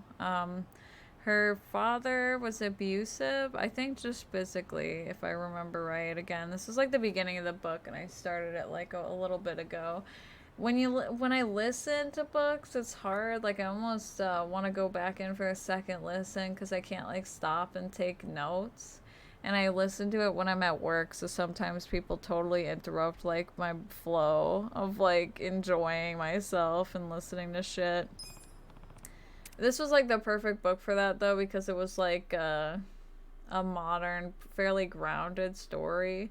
So, like, I didn't have to keep track of a bunch of, like, terminologies that didn't make sense, you know what I mean? Like, when I was listening to some sci-fi books at work, that shit, I was like, shit, I got interrupted, and now I'm, like, have no idea what's going on. I guess I have to rewind, you know? Let's not talk over the cutscene, I'm sorry. We better get big monies from this job. I'm sick of being poor.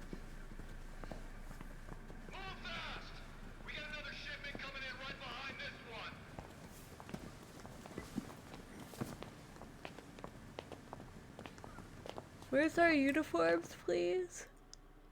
Ah. All right. You got one job and one job only. The freight comes in. I'm supposed to unload a freight in a suit? If you're slow, slacking. I think sucking. Adachi is You get a visit from me. the most well-dressed for this job. Yes? Can you read and write? No. I can. Add and I subtract? can't Yes, read. sir. Good. You're on office duty. Thank you, sir.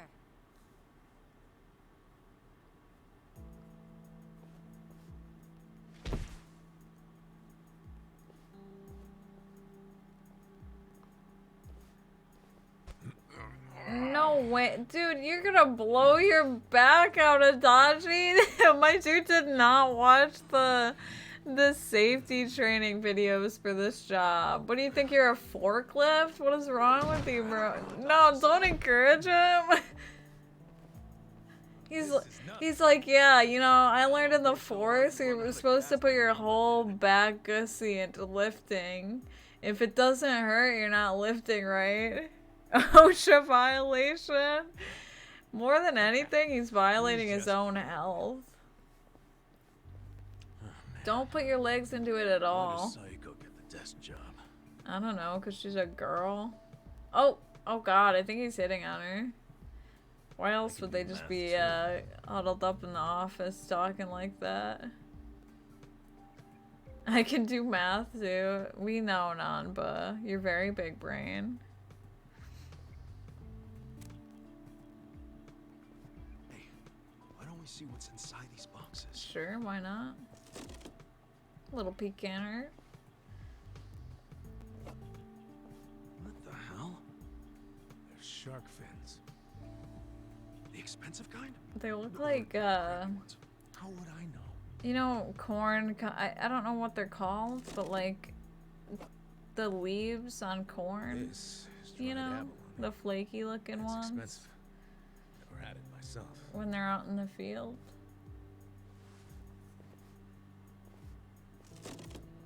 Damn, y'all should pocket some. What's the worst that could happen? Oh, is that money? Heck, Oh, just this is just paper. paper. Corn husk? Yeah, there you go. Chinese food? That's the word Yeah, I was food. looking for. That'd be weird. Well, Japanese cooking uses washi paper to steam things. I didn't know that. Maybe China has something similar. Hey! What are you doing Oh, over there? we're just stealing on the job. Sorry. Don't worry about We'll it, get sir. back to work.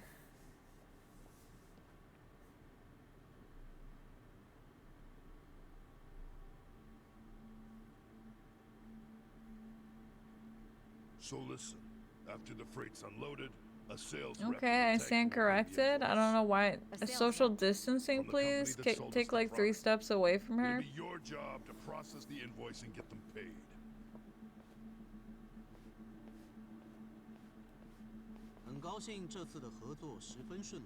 We got some great deals Here today. we are.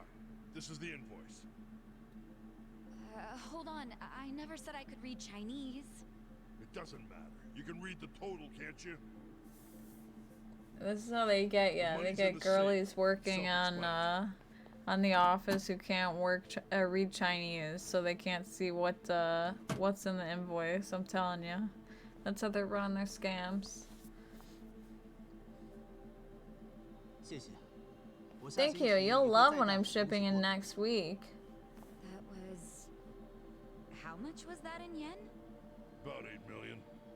You paid 8 million in cash? That's insane. That's how we get such good deals on products. We pay in a single lump sum, cash, in yuan. The seller gets all their money right away and avoids paperwork. Saucy? That's why these mainlanders are willing to sell to us at a much lower price than usual. Cash is king. Where have I And heard just that in case before? it crossed your mind, don't even think of skimming any cash. We keep Okay. our eyes open in this warehouse. You pull anything funny, you'll be sorry you ever set foot here. Are you threatening me, sir? Sir, I wouldn't dream of stealing. Yes, I'm a good little capitalist. I don't steal from work. Wink, wink.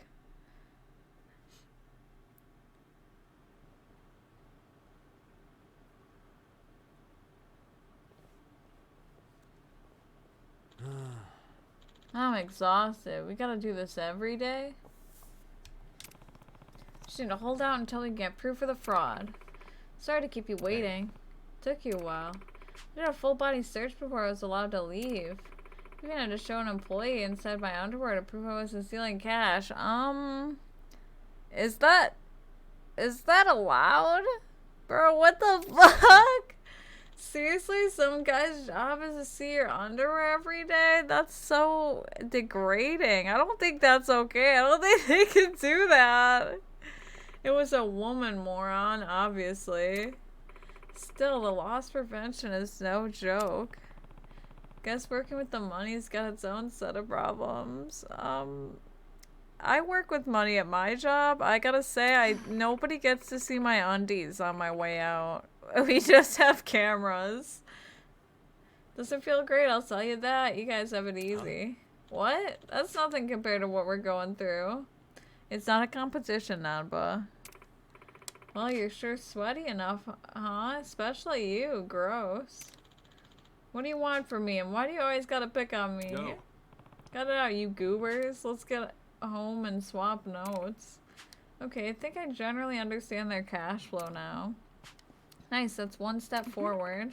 It's no big deal. Let's get moving. You guys need baths ASAP. And you're going first. You harpy. Come on, enough fighting. I wanna talk about my book, but I'm afraid we're gonna load into more story. So I'm just like, maybe I should wait. Surely. I want to get far enough to get more sub-stories, and then I can just jibber-jabber on my audiobook. So the book, the story of Evelyn Hugo follows first her childhood with her abusive father. Oh, perfect. We're not going into more story right away. And then after that, it goes into each of her husbands that she married. As you can guess, she married 7 different men. So she had her abusive father. A lot of her early life, she talks about, like, I guess growing up, becoming a woman, and realizing that, like, people... And she's, like, an old-timey actress. Like, I think... the majority of the beginning of the story takes place in the 50s. So she talks a lot about, like, having to use her body to get, like, where she ended up. She, ended up getting, like, sexually harassed by some gas station clerk and used it to her advantage to, like, get free shit until he, like, ended up dumping her. And I mean, at this point, I think she was like 14, which is pretty narcy. Like some whole ass adult dude hitting on a 14-year-old girl, but very much just something that happens even present day. It was really sad to read about. You really feel for Evelyn, like getting to know her throughout the book.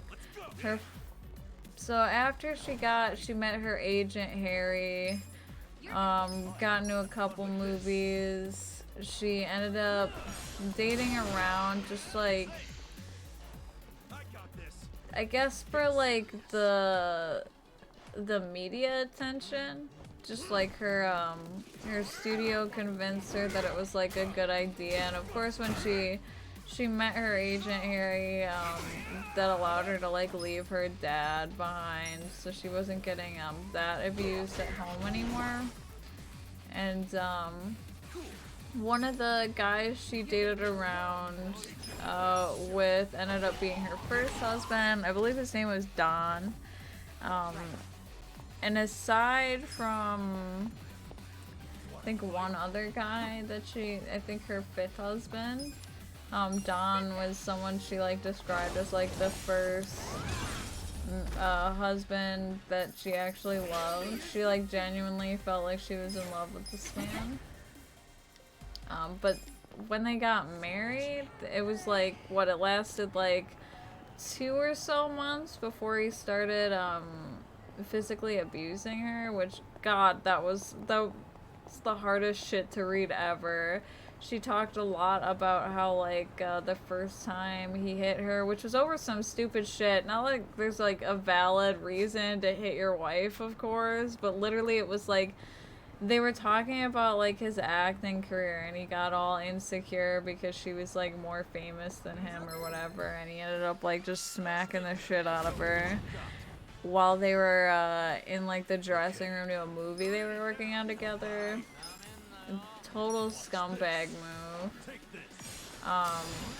And then while they were on set, he ended up apologizing, and one of the things that this author did really well is was like this moment right here where he like apologizes for hitting her, and Evelyn reflects on how like in that moment she went from feeling like her world had ended, right, because the one man that she had like learned to love for the first time in her young life and trust ended up hitting her just like her father had.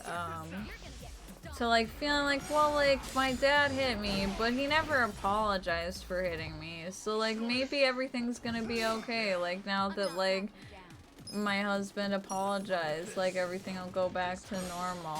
And obviously it didn't. Like he just like progressively kept getting worse, and every time he would apologize, and after, you know, the first dozen times she realized that like he was never sorry, like this was just her life. The reason he ends up divorcing her is actually because, so she ends up working on a film with this girl named, shit, I feel like I'm stuck between two names. I'm gonna Google it. It's Evelyn Hugo. I think it's Celia. Yeah, it's Celia. She ends up working with Celia on a movie. She's like one of her co-stars, and they end up getting really close, and he catches her like kissing Celia at some like Hollywood party after she had found out that like he was cheating on her. Not that two wrongs make a right, but I kind of was like pogging my gourd out for her making the move on Celia. I was like, oh shit, it's happening, because I got the audiobook because I saw on Reddit that it was like recommended on like lesbian books. So I was like, this title makes me feel like it's not gay. What's up with the 7 husbands? And then once she met Celia and started like hanging out with her, I was like, okay, like it's all coming together. Let's go, lads. I love it. They were a really good couple together. Celia, rumors had been going around that she was a lesbian. And obviously being in the abusive relationship and spending a lot of time with this woman led Evelyn to realize that she was bisexual. And we'll put a pause on this for our boy. He didn't even go on his date yet? What the hell? It's been like days. She's late. I hope she's alright. Corduroy, doesn't he have that date today? I thought they were meeting around noon. It's definitely not noon anymore.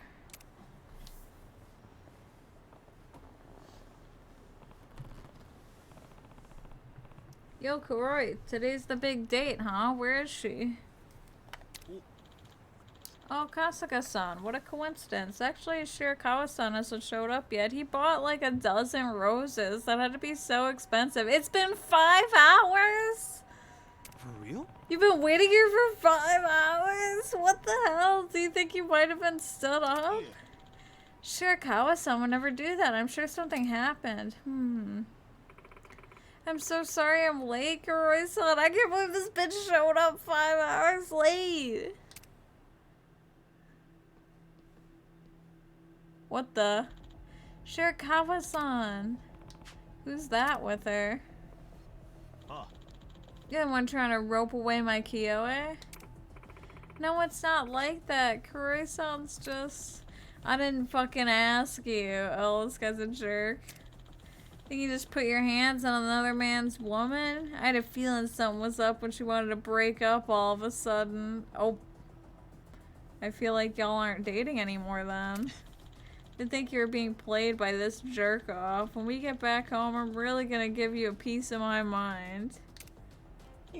So you gave her those bruises. Oh right, I forgot she had bruises all over her before we noticed. This guy's beating his girlfriend. What a loser. Bastard! I'll kill him. Scum, you're nothing but scum. Yeah. Oh my god. Oh, chill. Apologize. Apologize to Shirakawa-san right now. Huh? You little don't fuck with me. You're the one that's gonna apologize. Oh. We're gonna have to fight a fight for Kuroi. I'm pissed. I'm gonna kill you all right here, right now. This man's unhinged. He just goes out in public and screams about, oh my god, he's got a knife! That's fine. I've got a sword, so this man's ass is grass.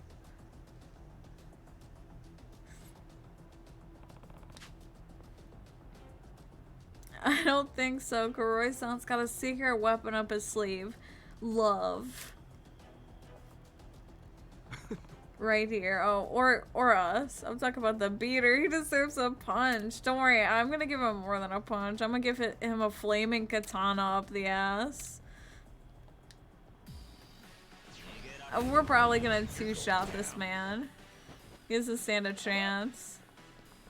But first, we break dance. Maximum flare, let's do it.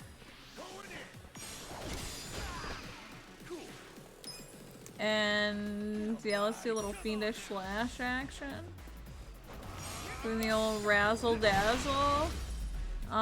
We've killed a man today, but I would do it again.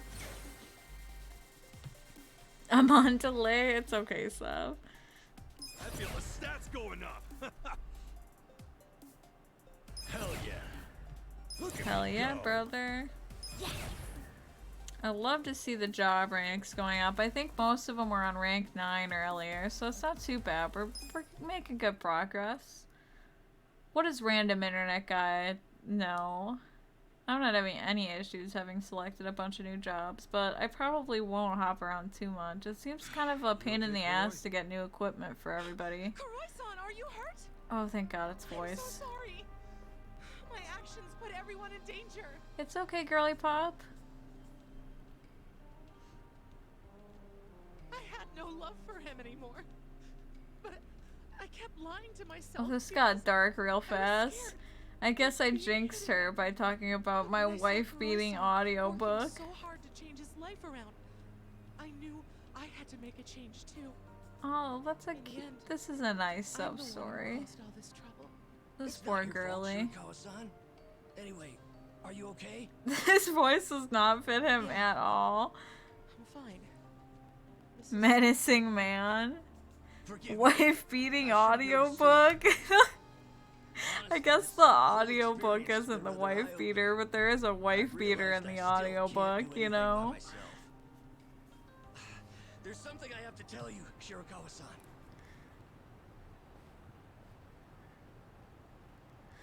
about what? I've still got a lot to learn.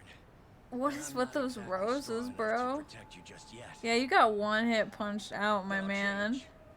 My entire life, It's I've okay. just given You're up gonna whenever things get tough. come under my wing, was so Kuroi. afraid I'm gonna of teach failure. you how to But I'm not wield gonna the give up on myself flaming anymore. katana, and I'm gonna nobody will change. fuck with you anymore. I'm going to get a proper job and become a proper man. I'll become a man worthy This man's out of and do breath. everything I can to make you happy. Those 2D roses, though. Listen, he spent his whole paycheck on these roses. No hate. Do you think you could wait for me until then?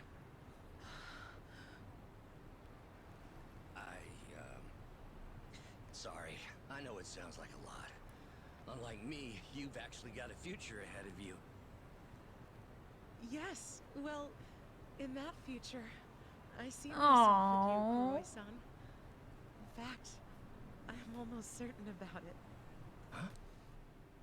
I'll wait for you. So when that time comes, you think maybe we can catch a movie? Oh, of course! course. I'd love to take you to the movies. Looks like those two may just work out after all. Good luck, Karoy. Hell yeah, brother. Thank God, I felt like I missed the ending to this thing. Oh my God, she's gonna come to my rescue with a knife and a carrot? Ballin'. I wonder if she's gonna, like, actually fight people, or are we just gonna get healing from her? I never use pound mates. Maybe we'll call her in during a boss fight or something. Where did we leave off on the audiobook?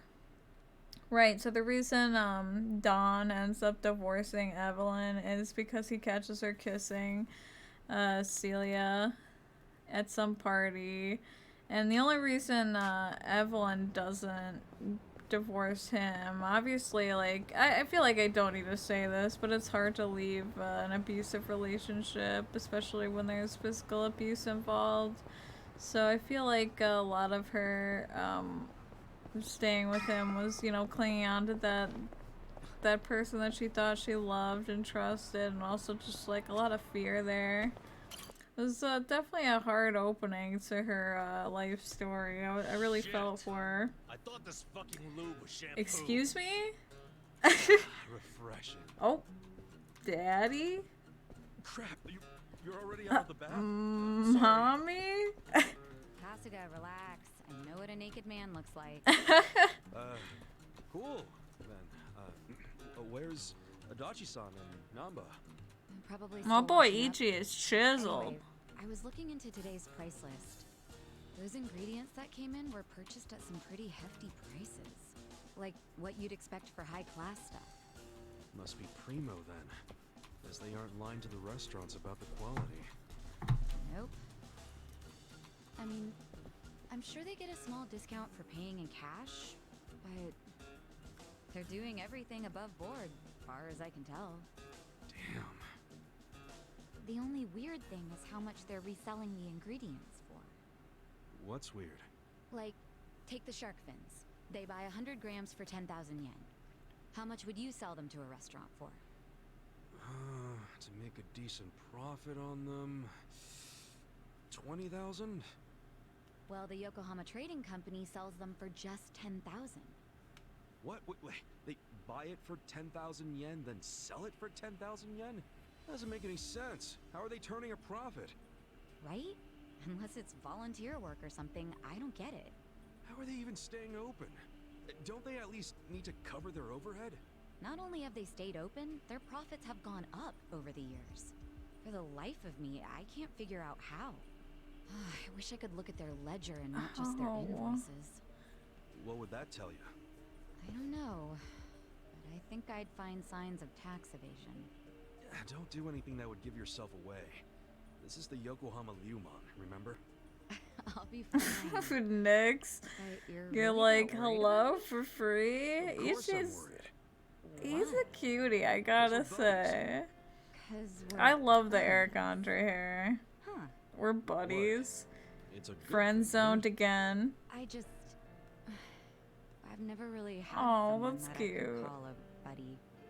I always just kind of thought movies and manga made that stuff up.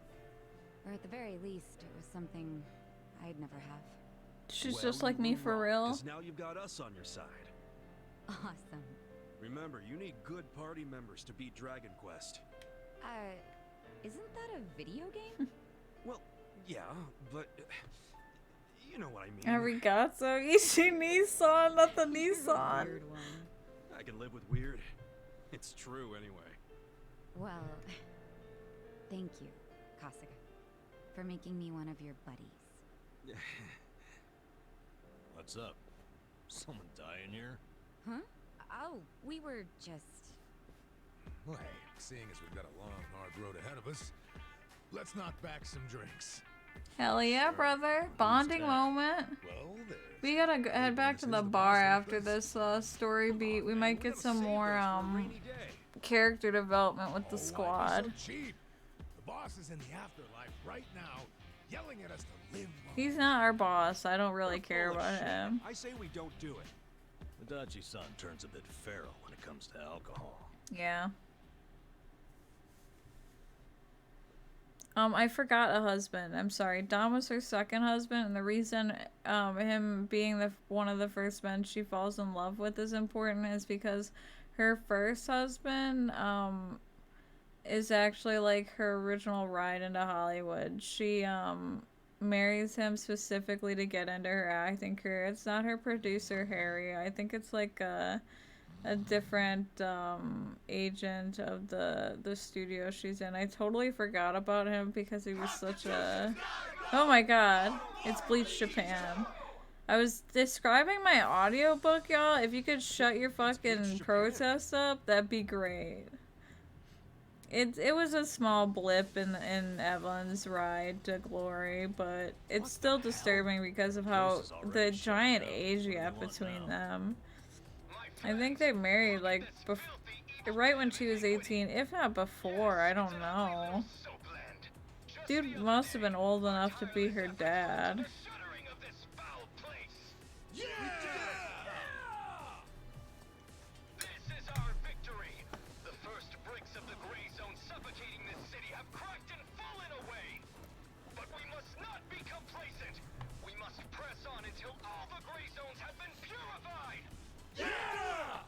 These guys are insane. We're in mourning right now.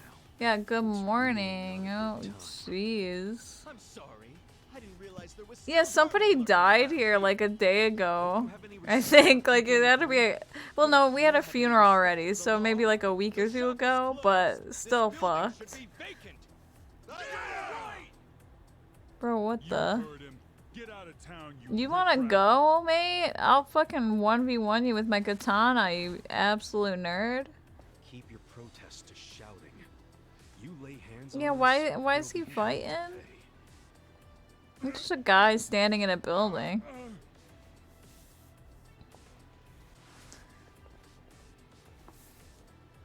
Hey, did you all see that? This thug's showing us his true colors. I got attacked. Use violence to crush the voices What of are the we people. talking about here, He's thug? obviously living in the past. Hurry, let's close What up is before he they even start in using the us, too. megaphone for if it's not even on anymore? What are we paying him protection money for?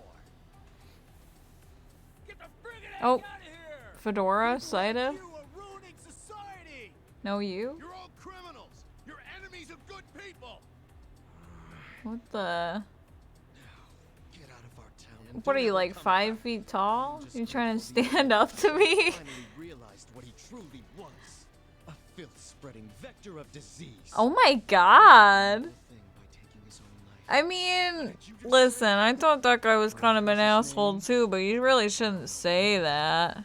Just looking at him made me want to vomit. I really can't bring myself to be sorry that he's gone. You can't be saying that. That man dangling at the end of a rope.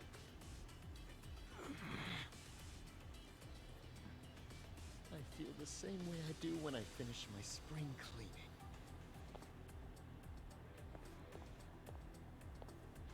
Oh shit!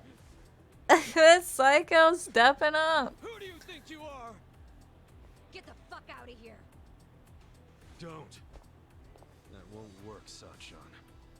Why not? Too late now, you little tart! You assaulted me! You all saw it! Someone called the Man police! gets slapped in the face and he's like, call 911! What? This kind of fucker. Oh, You gotta hit him like. base. Our leader's down. Let's get in there. These guys are complaining that I'm punching them, but they brought a fucking baseball bat. For a quick ball game during the protest? They were ready to incite violence all along. We're good to go, right, boss? Of course. You saw it! They attacked us first! To be fair, I think somebody threw hands at me first, Come on, but everyone! This is our moment! Bleach the gray! I don't think that's a good look. I don't think you should be saying that as a catchphrase. So what, her third husband ended up coming in after the divorce. The good news is that Evelyn made off like a bandit on that divorce because Well, I guess it's good and bad news. The bad news is that she had to sign like a non-disclosure agreement or whatever, basically saying that she wouldn't talk shit about Don because, like, obviously, like, was an abusive husband, but that's a bad look to have, so he didn't want that ruining his career. So he agreed to give her the house and a good majority of their assets in exchange for her never talking about this. After they divorced, Celia and Evelyn started dating. And given that it was what, like the 60s maybe at the time. I don't remember the exact. Let's try this. We've never done any of his like songs. Man, he's really good. Evelyn was concerned about it getting out that they were together. So her third husband was literally like a quick one and done. She like Vegas married him and then ended up divorcing him basically all in the span of a day, just to, because like I guess the tabloids were getting out like rumors that she was dating Celia, and back in those days if you were gay, like you could, I mean, I guess nothing much has changed. You could still die for being gay these days, but quite literally you could be declared insane. So she didn't want that to happen to either of them. So she kind of like, her third husband ended up being just like a spur of the moment, like, this is my plan to divert attention from our relationship kind of thing. I'm trying to think where everything goes tits up, because, you know, she's got, what, we're on husband 3? She's got 7 husbands. Obviously something happens with her relationship with Celia. I'm trying to... I think it's with the third husband. I believe there's a miscommunication in the sense that Celia didn't realize that Evelyn had intentions to sleep with this guy when she agreed to this like plan that Evelyn had. So when she finds out, she gets pretty fucking upset and breaks up with Evelyn, and Evelyn's too proud to like go out there and like tell her, hey, I'm sorry, I was wrong, I didn't mean to upset you, I'm sorry I did that to you, you know. So they ended up separating. And her fourth husband, that was like a marriage of convenience, like business thing. Another one where she was like working on a film with somebody, and being married and being like a couple for the tabloids to promote her movie just seemed like the right thing to do at the time, so she did it. Like I don't even think they slept together ever. They were extremely business.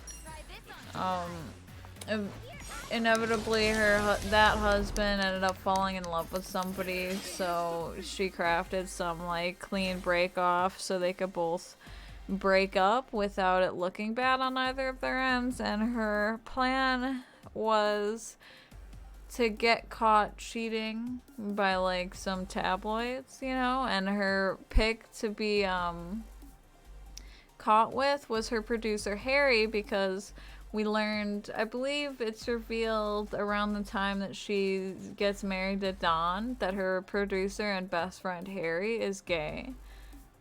So she brings this up to him like, hey, why don't you be my 5th husband? Like, it'll make it easy to like divorce this guy. None of us will look bad because we're both cheating on one another.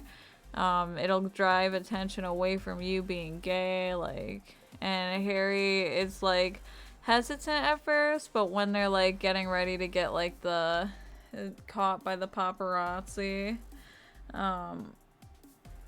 he's like actually kind of like, hey, you know what, you're my best friend, like I've always wanted to start a family, but I knew it wasn't like something I could do in the way that I wanted to do with another man, the way things are.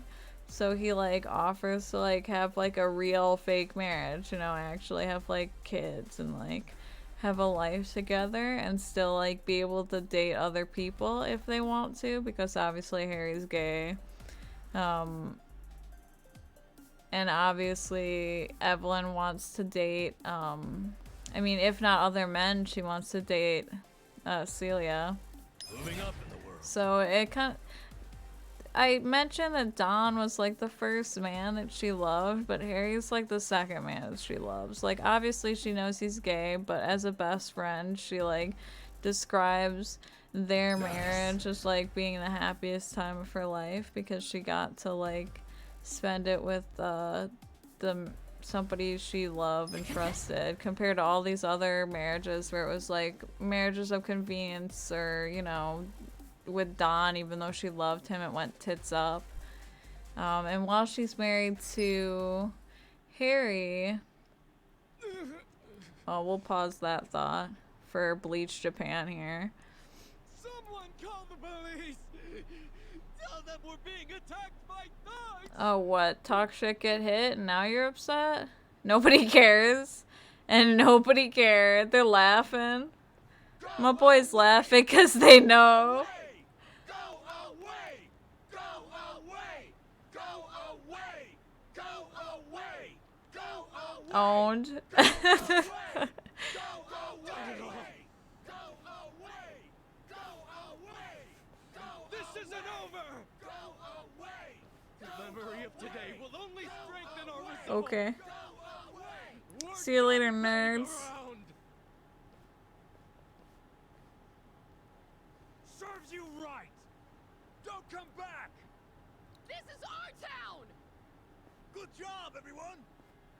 So inspiring to see you fight evil! Oh, he's just loving this. He's like, I'm a real hero. They got what was coming to them. Couldn't let him talk shit about the recently departed like that. Okay, but for real, But I'm the one who got us he through kind of this, guys. sucked. Sorry, I should have stayed calm.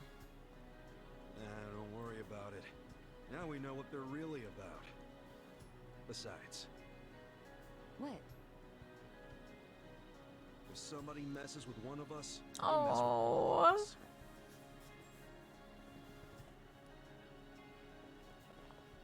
Man, that felt good! After all this time, we got to actually do something! Yeah! I wish those useless bums in the Seiryu clan could have seen that! Oh, come on, they ain't that bad. Yes, they are. We can't rely on them. I've realized something. No one's gonna protect us but us. The Yakuza aren't gonna help. I agree! These dudes are way more reliable than that dumb Oh, hell yeah. Yeah, pay us protection money. We need it. We should be cleaning up with you, not them. You should teach them another lesson! Whoa, one person at a time. My Yussies can't handle all this. Let's see how fast this loads. I feel like we might load into more plot. I don't want to get instantly interrupted because I feel like the book really pops off once she marries Harry. Like that, the opening was pretty strong, but after that I was really like desperate to get back to work to listen to more. Man, that was nice. Feels like forever since I got a compliment.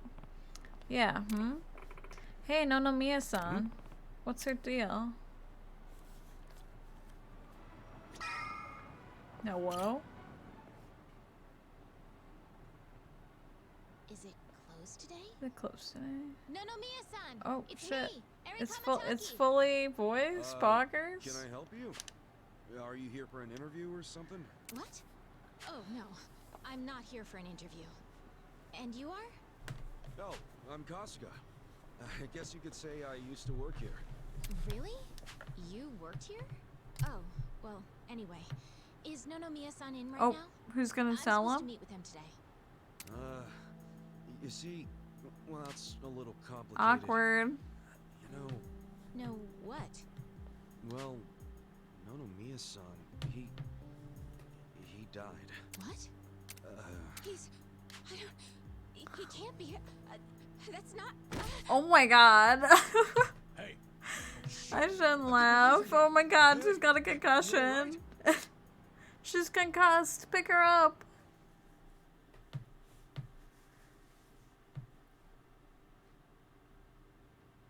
Oh, for a second I thought they got her, like, Are you alcohol. I feeling was like, maybe I'm not so right sorry. away. It was so embarrassing. I have been trying to get a hold of Nonomiya-san by phone for the longest time, but I never would have guessed he'd passed away. Yeah, sorry to have freaked you out. By the way, I'm not what's your sure name? there's a delicate way to drop that on somebody, to be fair. I'm Eri. I'm president of Ichiban Confections. Well, damn, Mary-chan. You're a president at your age? That's incredible. Ichiban Confections? Nice. Bonkers. My name's Ichiban too, actually. Ichiban Kasuga. Great minds think alike. What a coincidence. I'm sure I don't need to tell you this, but it also means the best, which is why my grandfather chose it. He wanted his senbei to be the best in Yokohama. Ah, senbei. Man, I love a good rice cracker. Anyway, how do you know Nonomiya-san? Well, Nonomiya-san was supposed to step in and take over the company. I came by today to discuss things with him. What? Nonomiya-san?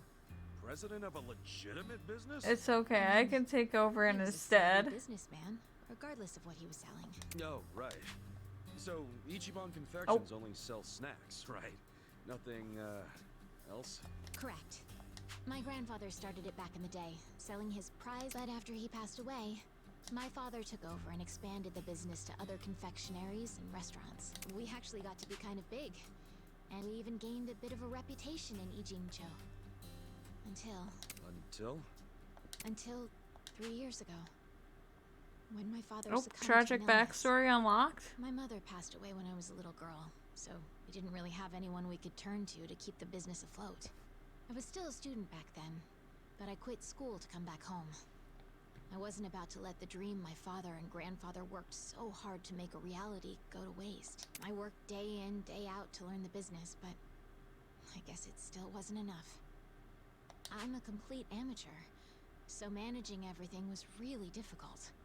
And to make things worse, I got tricked into what I thought would be a good deal for us. Now most of our stores and businesses belong to a bunch of crooks.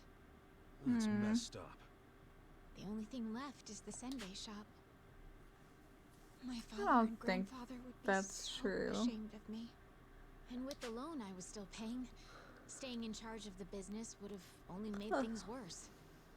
Although I hated the thought, I'd considered closing Ichiban Confections for good. But that's when Nonomiya-san showed up and offered a helping hand. Oh, awkward. He used to be a regular of the senbei shop. And not only that, but he treated me like a daughter I ever hate since that he was a baby. this man When he died found and we're out how the still trying to business was in paint him trouble, out to be like he a immediately stepped in to help. sympathetic He paid off my individual loan when he in was full, such an asshole. and We even met offered him. to I'm help like run the still business, sitting here so playing that the my grandpa's tiniest senbei violin for could live him. on. Like, oh, Crazy. am I supposed to care? There's Nonomiya being a cool guy on the down low again. Stop Deserve more jazzing respect him than up. he He's got. not that good. I thought maybe this was gonna be another one of those exploiter, you know, force her to work in his soapland situations.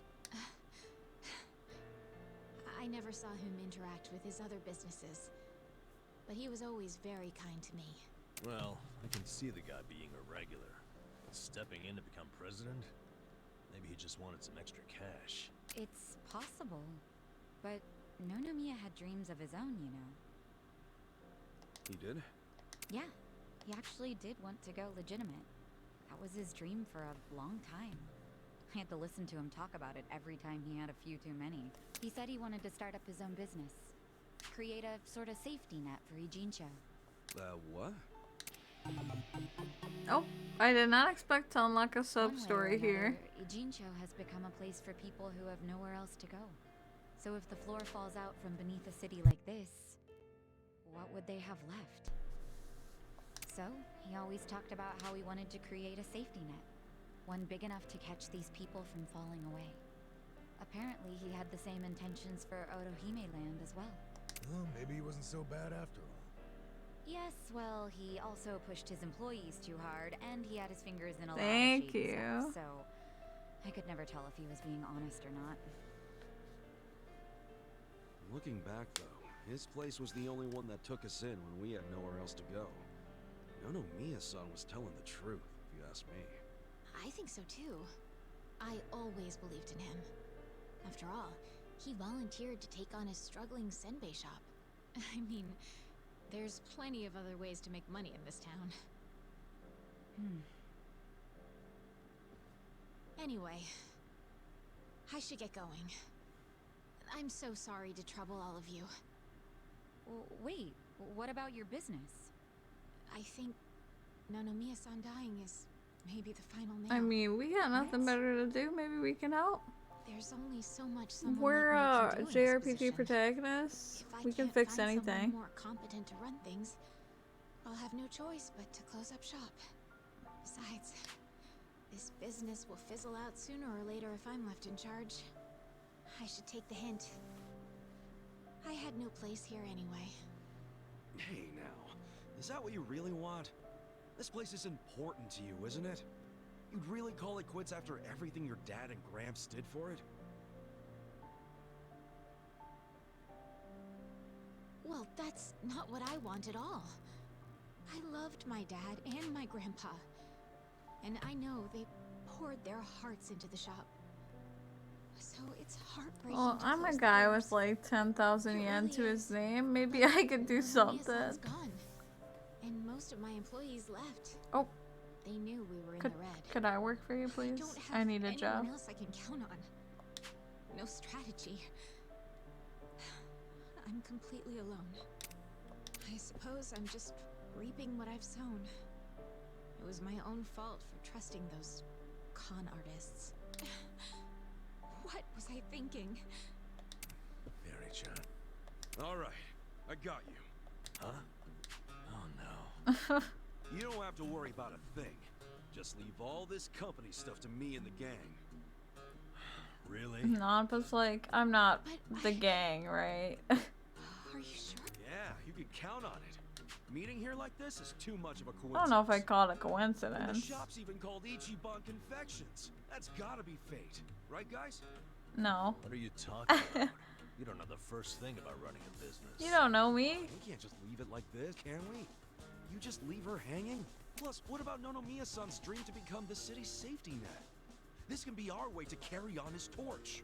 Don't get me wrong, I'm all for it too, but this is actual management we're talking about. How hard could it be? I bet, is this a mini game? Have we owe unlocked Nomiya-san our like lives, Cabaret right? Club, but He make was the it guy who a took us in when convenience no one else store? would.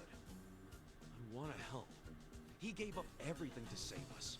And nobody's gonna pick his dreams up I off wonder the if floor they've got unless the we do. Cabaret mini Let's game just here. Think of this as I paying missed him that. Paying him back, huh? Figures you'd say that. So give it all you got, Ichiban. We'll be rooting for you. Thanks. Wait, you're gonna help too, aren't you? Good luck, Ichiban. Oh. If anyone can pick up a failing business and use it to save the city, that's you. I believe in you, Ichan. Yeah, but what about you guys? Kasuga-san, you... Are you really sure about this? I got nothing better to do. Yeah, I don't go back on my word. I'll be your president, prime minister. Not the prime whatever minister. you Thank you. I mean that from the bottom of my heart, Kasuga-san. need. Don't mention it. Look at Likewise. Okay then. Please If do. it's all right with you, why don't I show you around the company? Sure. You got this, Mr. President. Hail to the chief. President Kasuga! Come on, guys.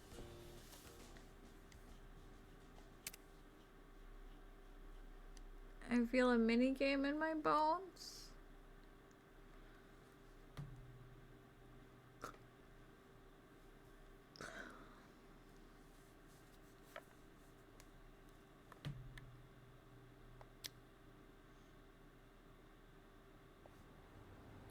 Well, this is it. This is the first floor, which is our little senbei shop. Oh, have you always been here? The shop has, but the company itself was headquartered in a much bigger building with a lot more employees before it was taken over. But in the end, the business took a turn for the worse, and we ended up back here. The office is on the second floor. Please, follow me. Right behind you. Hmm. Cute little place.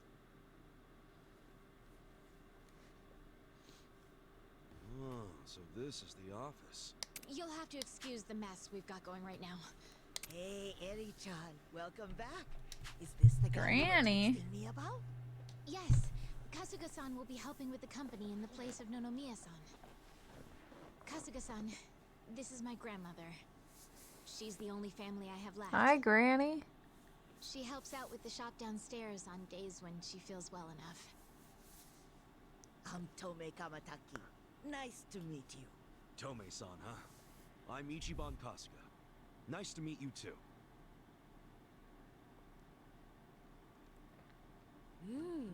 Older gentleman. Unique hairdo. Thick build, toned muscles. Oh, boyfriend. Quite a boyfriend you've got yourself, Eri-chan. Grandma, he's not my boyfriend. Were you even listening? Honestly. Why are her hands so small? It's cool. Oh. Hello? Is this your employee? His name's Omelet? Oh my Why god. is there a chicken here? Why not? That's Omelet, our company pet. Of course, I obviously. guess she's more like the company mascot. She's a good girl, though. You won't have to worry about anything. In fact, the company uses her eggs. Oh wow. Oh, right on. Nice to meet you, Omelet.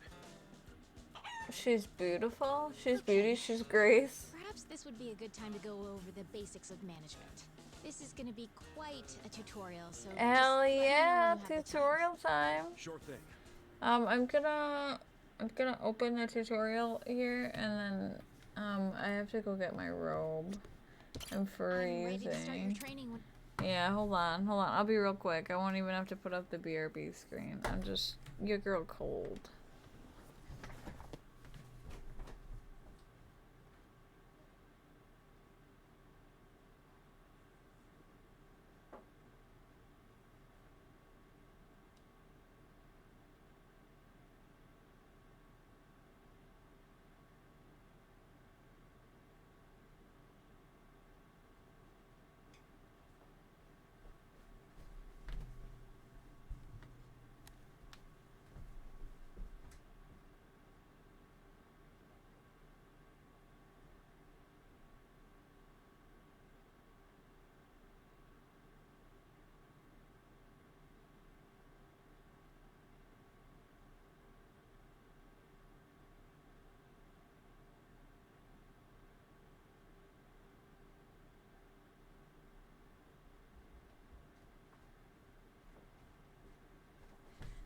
Okay, I went to get my robe, and I saw Basil and Ben cuddling in their heated cat bed, so I had to go say hi and take a picture.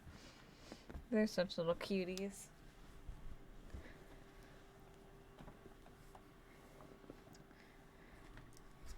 Probably should call it a little bit after 2.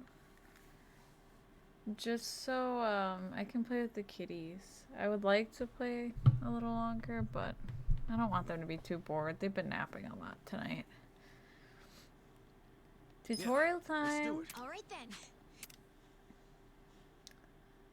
We had a really good day yesterday. Ben was in good spirits. He was playing with the little automated bug toy I had, and got him jumping around with the feather toy. Same with Jake, who's a lot harder to play with. He's very timid.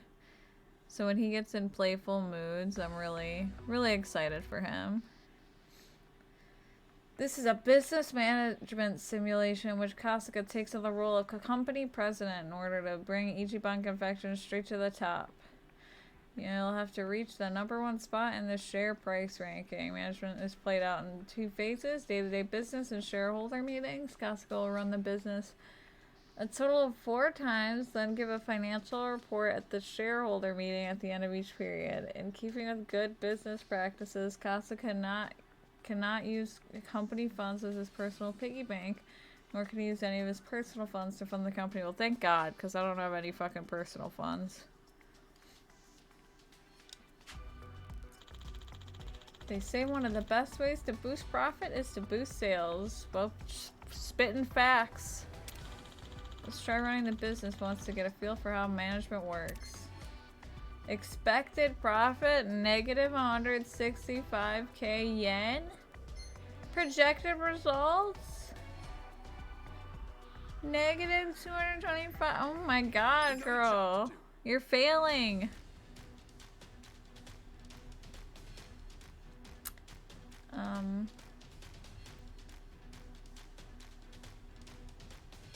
It's not looking good here. The employees are very motivated. Speak for yourself.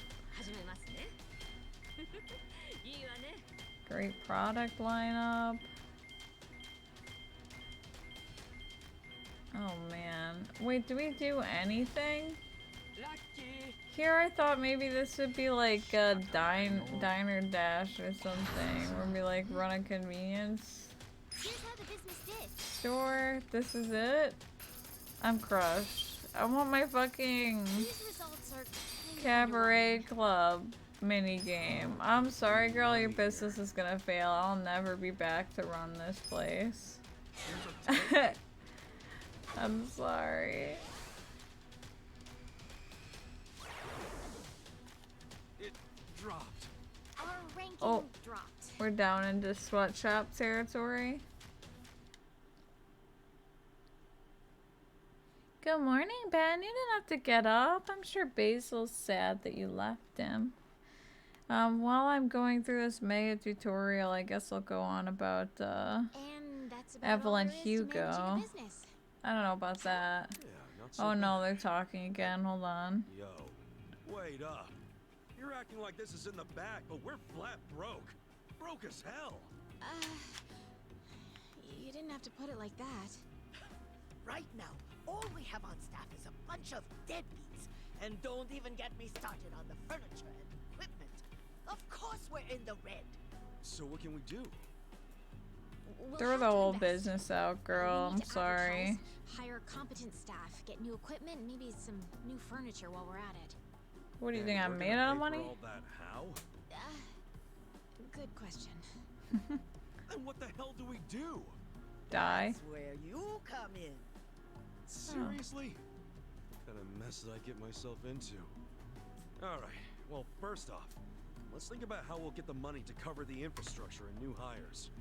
I don't know if anyone would be willing to invest in us. I suppose we'll have to take out another loan? And after Nonomiya-san just repaid the last one too. Would you know anybody? Who's someone with money? Or a rich friend? Or maybe someone from your childhood who grew up to be an oil baron? Look, No. I'm unemployed and ex-Yakuza. Why would I have... Wait. What is it? No, he wouldn't. Would he? That's where I'm at. Come on, Nick. I want to do this. For both the company and Nonomiya-san's sake. I just need a little bit of... financing, I think it's called. Please, man. Can you help me out?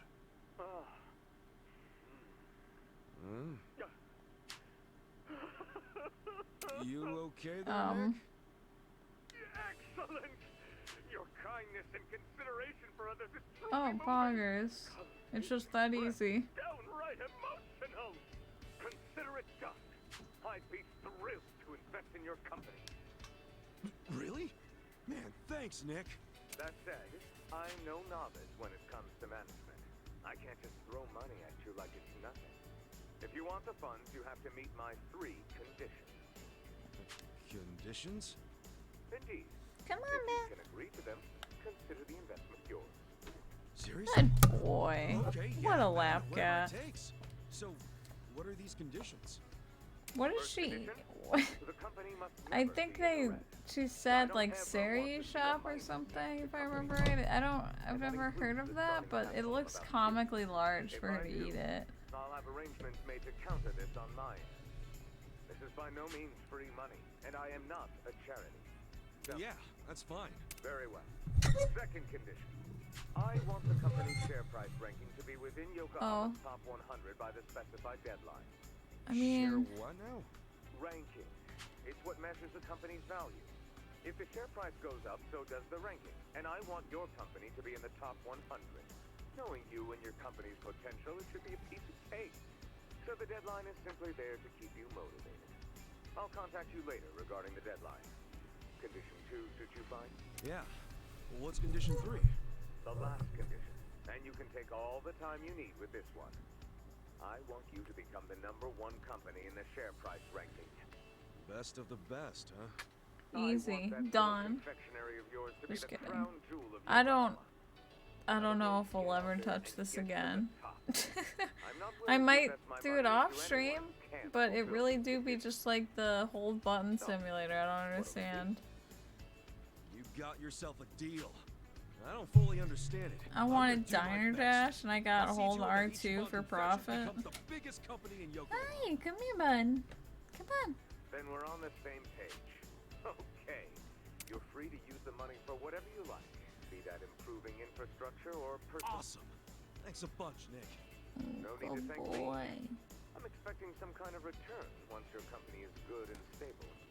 Looking forward to the results. Damn. You two should go on to like Shark Tank with the product. He pitches like a god. Gee, Did she call him boyfriend? Ben bumped the controller, I'm sorry. This is amazing. Thank you, Kasuga-san. Save your thanks for Nick Ogata. Besides, Yeah, that it's not do like this came shit. with no strings attached. There are conditions. No dropping into the red, be in the top 100 share price ranking by the specified deadline, and ultimately take the top rank in share price. These are his conditions?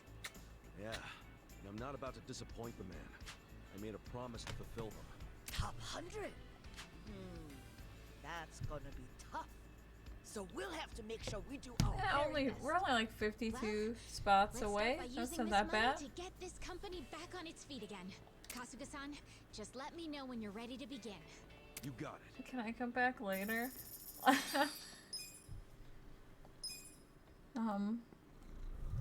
Be honest, can I come back later?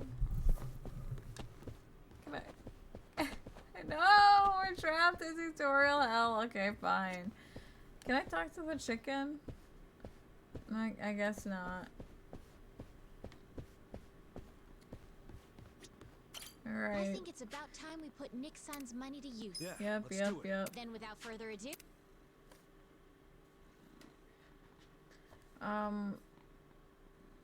Surely the tutorial's not gonna have voice acting. Thank God. Okay, so back to Evelyn Hugo. Her 5th husband, Harry, her longtime producer, is gay. Now, I'm trying to think. I believe it's either during her 4th marriage or it's during after she's married Harry that she gets wind of Celia marrying some dude. And the dude that Celia ends up marrying is actually romantically involved with Harry. So after Evelyn and Celia reconcile, they kind of take advantage of their double fake marriages to cover both their relationships up. It's the perfect plan. Oh god, you know, this reminds me of Yakuza 0 had like a real estate minigame. I did not give a single fuck about it. I hate like menu-based minigames. They mean nothing to me.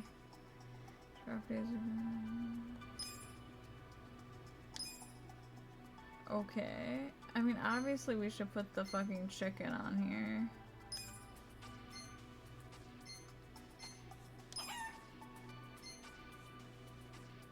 We have a better service.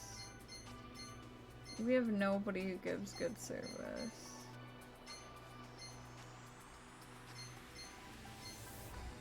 Granny's already...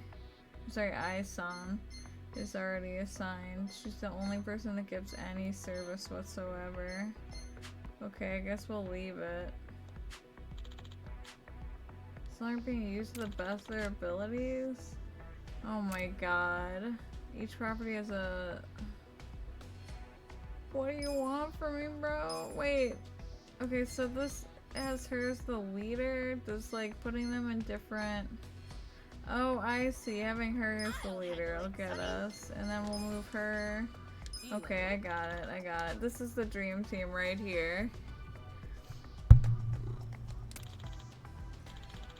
She's backseating the way I assign her employees. Why didn't she have them assigned like this in the first place? God, I'm trying to think. So, fifth marriage is going great. Oh my god, Ben, why are you stepping on me like that? It's like he's got like a scope in on all my organs that just directs his legs straight to him. We got our employees. Great. Yeah, let's lay off. Yeah, that's great. Get rid of these guys. This is a girl squad only. Sorry, time to be laid off, sir. Oh god. He didn't sound happy about that one. Sorry, sir, I know you have a family, but I don't care. Now I'm trying to remember what really ruins what the thing they have going on after she marries Harry.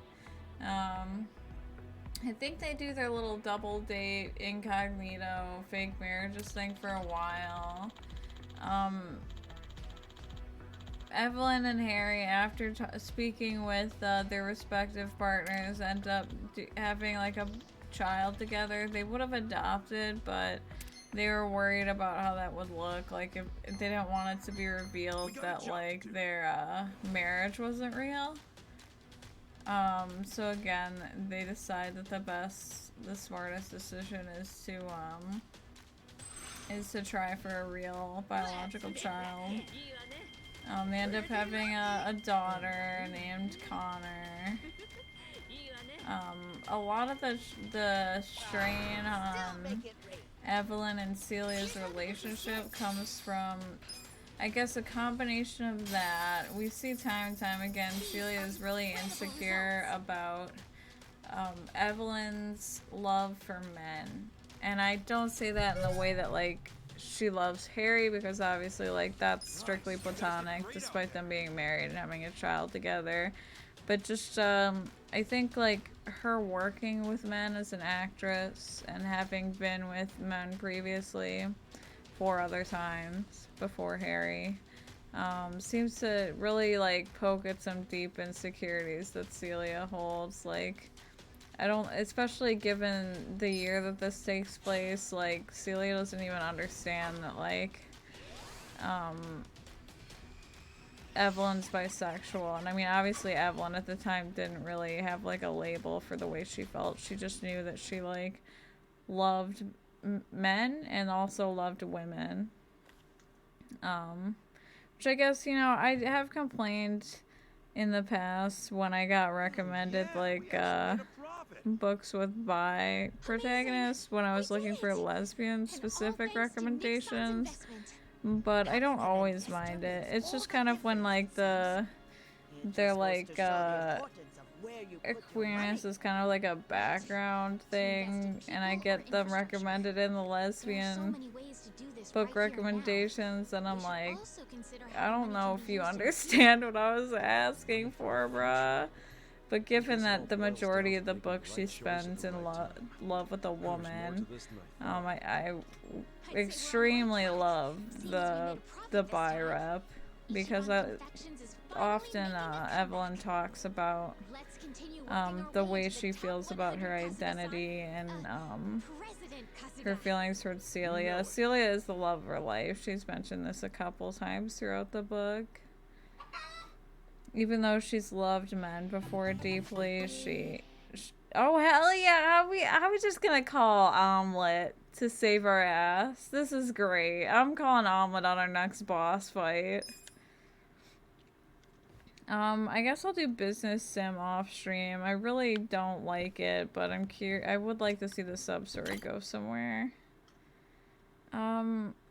a lot of the strain from their like double marriage thing comes from her Celia's insecurities with Evelyn loving men, as well as Celia kind of ends up babysitting a lot of the time, given that Yeah, it's not healthy to stay up too late. Evelyn and Harry work so much. That's gotta be annoying as hell. You gotta watch a kid that's not even yours instead of hanging out with the love of your life, who's off like working, filming romance movies with men.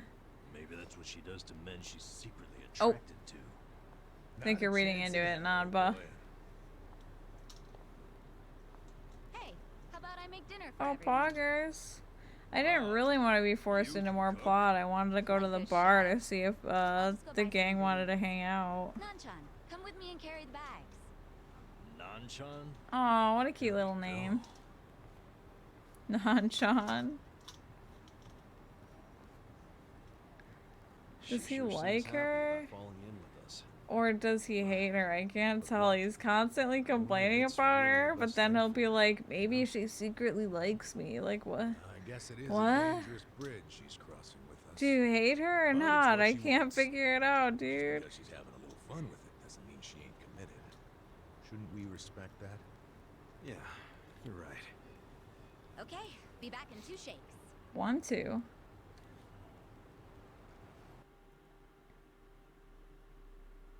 I haven't stopped by the school in a while, but their courses are so expensive. I can't believe they introduced that to me so early.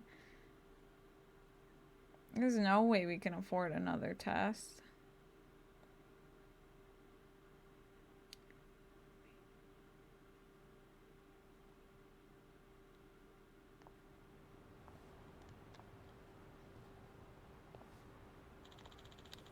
We sure went hard last night, huh? It's a nice change of pace. Yeah, I guess we should head to the warehouse. We gotta get to the bottom of the shady stuff quick. I can't handle much more of it. Before we do that, I'm gonna go to find a place to eat. Ideal. Next. Bitch! They cucked me. I wanted fucking free roam. Just a minute. Well, I'm here against my will. Why is their safe have like no money in it? It's not enough. Excuse me, boss?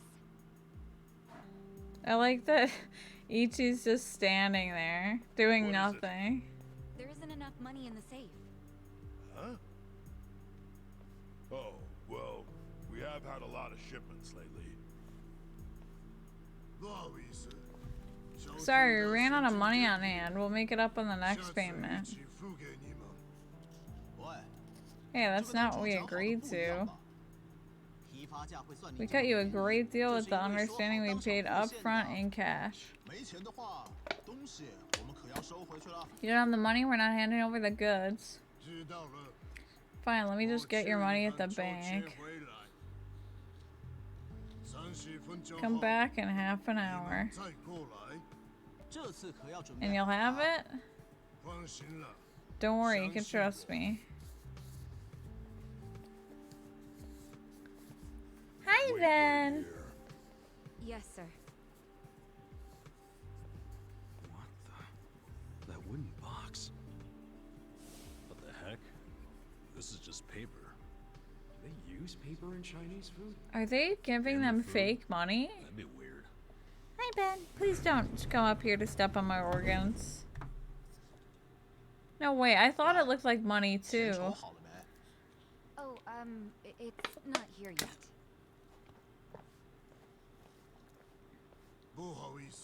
Sorry for the wait. I'm telling you, they're giving them fake money. What? Counterfeit bills? Hi, Ben. Yeah, stick your head in all the wires. I'm sure that'll end well. Hey, what are you doing? Come up here. Come on, then. Yeah, those have got to be fake. Unbelievable. I all that extra money come from? He did have to go to the bank. No, he went to the second floor. Never set foot outside. I saw him. And when he came back down, he was carrying the case of money. Could be they've got a safe up there. Who knows how much would be in it? But then why not move a sufficient amount from there to here? Why did I come up short? There's always the explanation that someone was just lazy. If all he needed to do was go up to another safe, he wouldn't have asked for half an hour. Good point. Let me get this straight. When the vendor asked for payment, there wasn't enough cash. So then the boss got more money from somewhere in this building. And that's where the Oh yeah, box we're comes just in, chilling, remember? doing plot. I'm like in and out of talking about my audiobook, Next to but they keep ones with interrupting shark me. fins and Nabelonian stuff. Yeah. Just reams and reams of paper. Before he paid the guy, the foreman took that paper up to the second floor. Wait, are you saying the paper is... It's what they used to print the fake money. They I make knew that shit it. right there. It looked like a wad of bills. I don't know why it was bundled like that before it had money printed on it. They just buy it with their fake ass money? I don't know. It's genius. Seems It's like a damn 100% foolish profit plan. if you pay with fake But it's money. possible. They do make all their payments up front with cash. That's really unusual in this day and age. How have they not been especially with the caught? sales volume they have. Another good point. Hasn't like anybody like tried to spend their fake money and then been like, hey, this money ain't real? Me too. Maybe it sounds believable to you two, but not to me. But it's right there. The reason they pay in cash is to use their fake money. Can't do that with a bank. That would also explain why they're able to sell at cost. The profits would be crazy doing it this way. Maybe it's super believable. I don't know how yen works, but I feel like it's really hard to get away with counterfeit bills here. Back to Japan. That's bold. Print the realest looking fake yen. Well, I think it's no, it's not yen though, isn't it? They're paying them Maybe his in primary goal is to hide where the money comes whatever Chinese currency is. They said it earlier, but I don't When I was remember. in prison, I heard some guys in my room talking. They said foreign currency is easier to fake than yen. Oh, there you go. But the And they problem answered my was, you have question. no way of turning that fake money into yen. If you take it to the bank, Yeah, that's they'll what I'm know it's fake saying. right away. Maybe that's Certainly why the Mama bank Cheese isn't gonna wanted to believe, ship the cash-only trading company. The products are just a front for the money. Oh, okay. Sounds like we have a lead on Mabuchi's fraudulent scheme. Let's use this to threaten him. We've got leverage now. Wait, this is all just speculation so far. We need to find Yeah, we solid don't have proof evidence that they're making counterfeit. We just saw it. What are we gonna just What if say, we hey, snuck up to the dude, second just floor trust and took me? a picture of the money printer? No way would it be that easy. Oh, If they gotta have a printer guard up on there. Security on that Yeah. floor would be tight as hell. And if we get caught, it won't just be a slap on Oh the yeah, we'll wrist, be you know dead. what I'm saying? Yeah, let's not do anything super It's a dangerous. video We game. only need to sneak out one fake bill. Psycho, Doesn't have to be you already have solid. access to the fake money. Yeah, but My didn't I tell you immersion about the is body check they do on broken. me when I I don't leave? believe it. Now I see why. They're doing that to ensure I don't could take believe any the of fakes. flaming katana as a Okay, they don't check weapon, us but guys. We're just unloading crates. fraudulent Could you currency? sneak I us a don't bill while we're know. working? I could try. You have to be really careful. Of course. Nice. Tomorrow I can say goodbye to all this manual labor. I'm actually feeling kind of Jake's excited enjoying about this himself with the plan. feather toy. Then I'll make us an Oh, exciting put dinner those tonight. grippers away, We'll all need our girly. energy. Nanchan, we're going shopping again. Me again? I'm beat. Sucks No to worries, suck. I'll go.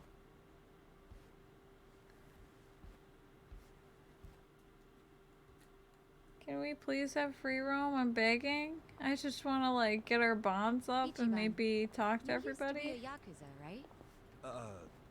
Yeah. Damn, Chica. Your old They life put. must have been a scary Surely one. she put the grippers away for their Is it trip hard on out. Guess so. But what counts as scary is different for everyone, isn't it? True. And, you know, it changes over time and all that. Yeah, I understand. I'll tell you something. The old me would have no idea what to do in this situation.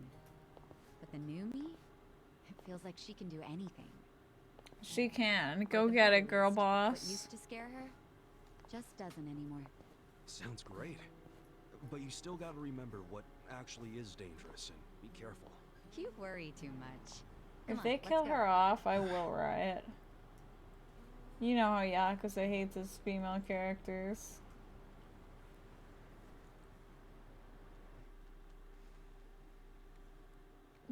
Please give me free roam. I'm begging. I'm sobbing.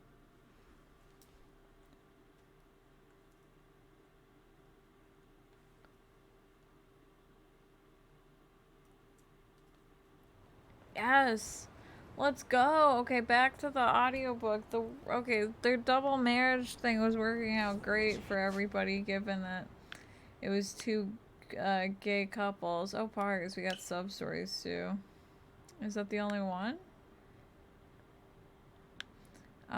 The reason Celia gay, yeah, did you miss a buttload of my audiobook dump? Basically right now we're on Evelyn Hugo's fifth husband, her gay producer Harry, and being married to him, I heard most of it. I think being married to him allows her to date the love of her life, Celia. Okay, Kona, what the fuck?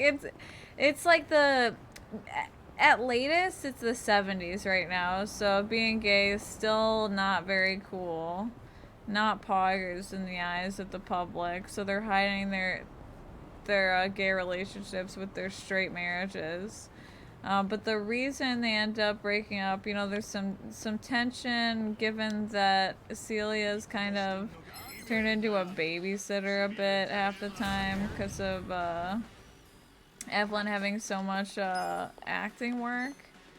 And then on top of that, something I did talk to Heavy on, there's this French film producer, director, whatever, who Evelyn had worked for in the past. It's actually how she got like back into fame after her divorce with Don, because she couldn't disclose that he beat her during their marriage. So her like good reputation kind of took a huge hit after that, given it was her second divorce.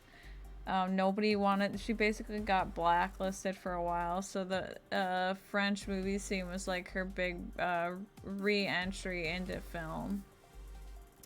And automatically connected to Konami. That's not very K-Kona. And the reason she like took off, I wanna here, let's grind while I talk about this, and then we'll get into the sub story again. Is because it was a French film and she showed her like breasts in it, right? So like everybody was like, man, who cares about the scandal booba in movie? And he offers her another role. You know, this is years later at this point, while she's married to Harry and dating Celia. And Celia convinces her to take it, but the role is alongside Don, her abusive ex-husband.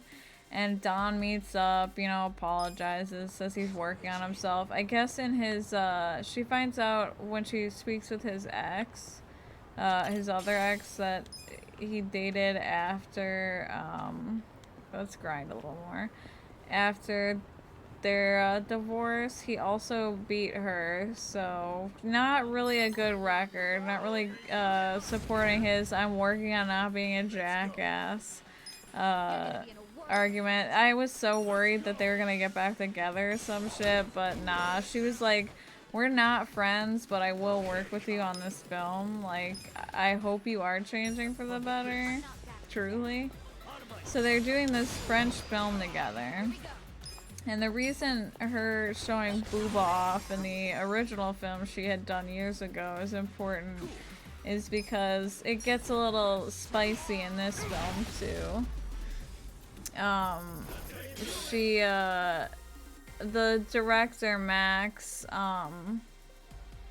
comes up with this idea to like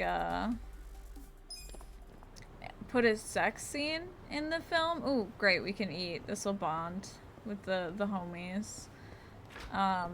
And without thinking, she agrees to it because, like, it seems like his point is fairly, it sounds like a good idea in her eyes, you know, like, he wants to, like, portray a woman actually, like, pursuing and enjoying sex, which is something, you know, in the 70s or whatever, we don't really see much. So she's, like, really into this idea of a woman owning her own sexuality in a film, despite, you know, having to work with her ex-husband. She knows that Celia's not gonna like this, right? And, like, the logical thing to do here is to ask.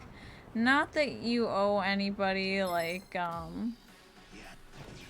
you know, that, right, you shouldn't have to get permission for something that is your body, but I think when you're in a relationship, that kind of thing, especially given that she's working with her ex, it's just kind of like the respectful thing to do, and especially given their previous issues in their relationship, where she clearly feels some insecurity for Evelyn's love for men or previous relationships with men. It's definitely something she knew was going to be a problem, but she agreed to it and was too scared to bring it up to Celia until after it was filmed. And obviously they don't actually have sex, it's a movie, it's just like simulated, but that's kind of beyond the point here.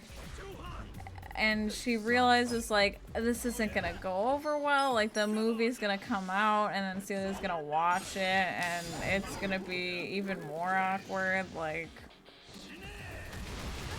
I should maybe I can fix this by, like, asking after I already filmed it, like I haven't already filmed it, and maybe it won't be a problem. So she does this, right?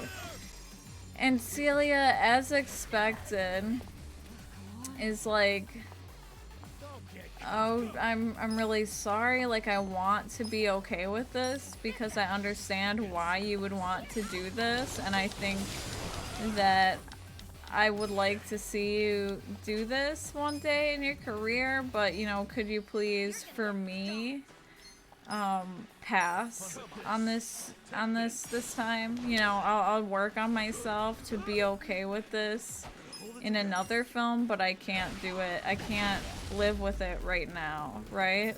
And now, like, fucking Evelyn has to be like, hey, I know I asked, like, I was asking for your permission, but I already did it. I was hoping you would just say yes. And this blows up into this huge argument to the point where she basically ghosts the shit out of Evelyn. Like, she knows it's over because, Celia divorces John, who's, like, Harry's lover, and, like, she knows that's, like, her way of breaking up with her, because, like, that's the only reason they're able to date. And, that's kind of the end of their second relationship. I was, like, going through all the feels. I was doing my fucking breakfast setup, like, no, not again. They were supposed to stay together this time, but I don't know why. I'm like, dude, I already know that they're not together right now. Like, clearly something happened, you know. So once John and Celia get divorced, that kind of leads to the end of her marriage with Harry. Not because of any conflicts, you know. I mean, they're platonically married because they're each other's best friends, but because after, you know, a while, after trying to recover and forget about her relationship with Celia, not that she can, because it's like the love of her life, but she starts to, like, hold on, I'm gonna start this because enemies are running at us. I'll get into it. Can you tell us what happened out there? Honey Amazon, have you had any Hi, sort Ben. of contact with Anzai-san since the Anzai-san? No, none at all. Just Who the hell are you people? That was Ben. He performed a dangerous slide. Stop, Ben. How did you see things, Honey Amazon? That's not far off, but I don't believe he made that call on his own. Home run heroism. We understand that Anzai-san is an old friend of yours. What sort of player was he back then? They say And then Celia posts on Reddit, am I the asshole? there are even rumors Anzai-san No, will be she's leaving the not the Yokohama Shark asshole. Stars. Honestly, I get where she's coming from. And I think it's big of her to admit that and just ask for like, ask for her partner's understanding while she works through her like insecurities. I think Hey, that's this shit's valid. serious. You alright, man? Thanks. Hanayama-san, we still have some questions. Hey, Aren't you gonna apologize for pushing him over? yeah, I didn't. Assholes! This guy's injured and you don't even think to say sorry? I'm sorry. Ben feels unloved. They have to give him 20 kisses. Stat. You guys are hopeless. Thank you. Can you stand? Here, grab my shoulder. Put those grippers away, my man. Thank you. Kasuga-san, was it? Oh, you're I'm so Hanayama. handsome, Ben. So I'm not looking handsome. right now, but I'm actually a baseball player. Wow, for real, for real? So, that leg. That because of your Finanzai? Being an athlete's not all it's cracked up to be, huh? You could say that. This whole thing is really starting to make headlines. You haven't heard? Sorry. I tend to keep my distance from that stuff. I'm sorry. From what the reporters were saying, Anzai acted on his own. We'll call it in a little bit here, okay, bud? Then we can Pretty kind words. play. I got his little buggy friend charged up for him. I know I like that. His accuracy's always been perfect. Ben hates so gaming. no way this was an accident. But he cared about the team with all his heart. Was always a true sportsman on the field. He put the bond with his teammates above all else, even winning. I just can't believe this thing was all his idea. Even if that were true, he's still the one who made the play, right? Hmm. You saying someone ordered him to do it? I'm thinking it was the Yokohama Shark Stars' shifty manager. That's Anzai's team, if you didn't know. The manager? Why do I you wish say I that? could kiss my Zubat. Oh, are you running a Zubat? That makes sense. The vibe fits. Is he gonna be part of your main team? A Zubat looks like he'd take a kiss like no problem. Of course. And if they could pull off winning the last game, they probably would have won the season. So the guy got impatient and ordered Anzai to take you out. I'm guessing there's some reason Anzai couldn't say no, right? That's what I'm thinking. But Anzai swears he did it on his own. Speaking of which, I'm surprised you're willing to hear me out. Anzai's basically public enemy #1 right now. Even if he is your friend.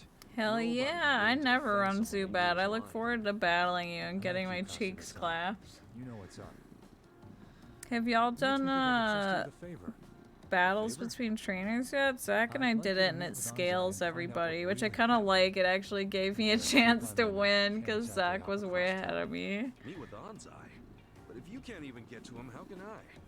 There's a place on Hamikaze Street he hangs around in. Usually in disguise. Probably there now. In disguise? You sure you'd want you sharing that? I'm sharing because you did me a solid. Because you don't just believe whatever the mob believes. Rare thing. Look, I'll make it worth your while if you help me out with this. Alright. Why not? Like I'm gonna say no after all that? Yeah, fine. You static shocking me, Ben. Thanks, Kasuga-san. Where's the brush? My boy needs a little brushy. Oh, I don't think I have it on the desk anymore. Sorry, bud. Wow, a picture of Anzai, Might bless. have changed a bit, but this should help you find him. Okay. I'm counting on you, man. Off to Hamikaze Street. Oh, Poggers? I still have to add Nyx. I haven't seen them. I haven't seen Red either. Red is way ahead, so it's tough to bet. Damn it, Red's on the Poke MMO grind. Back to Evelyn Hugo. So, actually, I think her next husband, I'm trying to think, if Harry's her 5th, yeah, husband number 6 is, Max, the French, film director.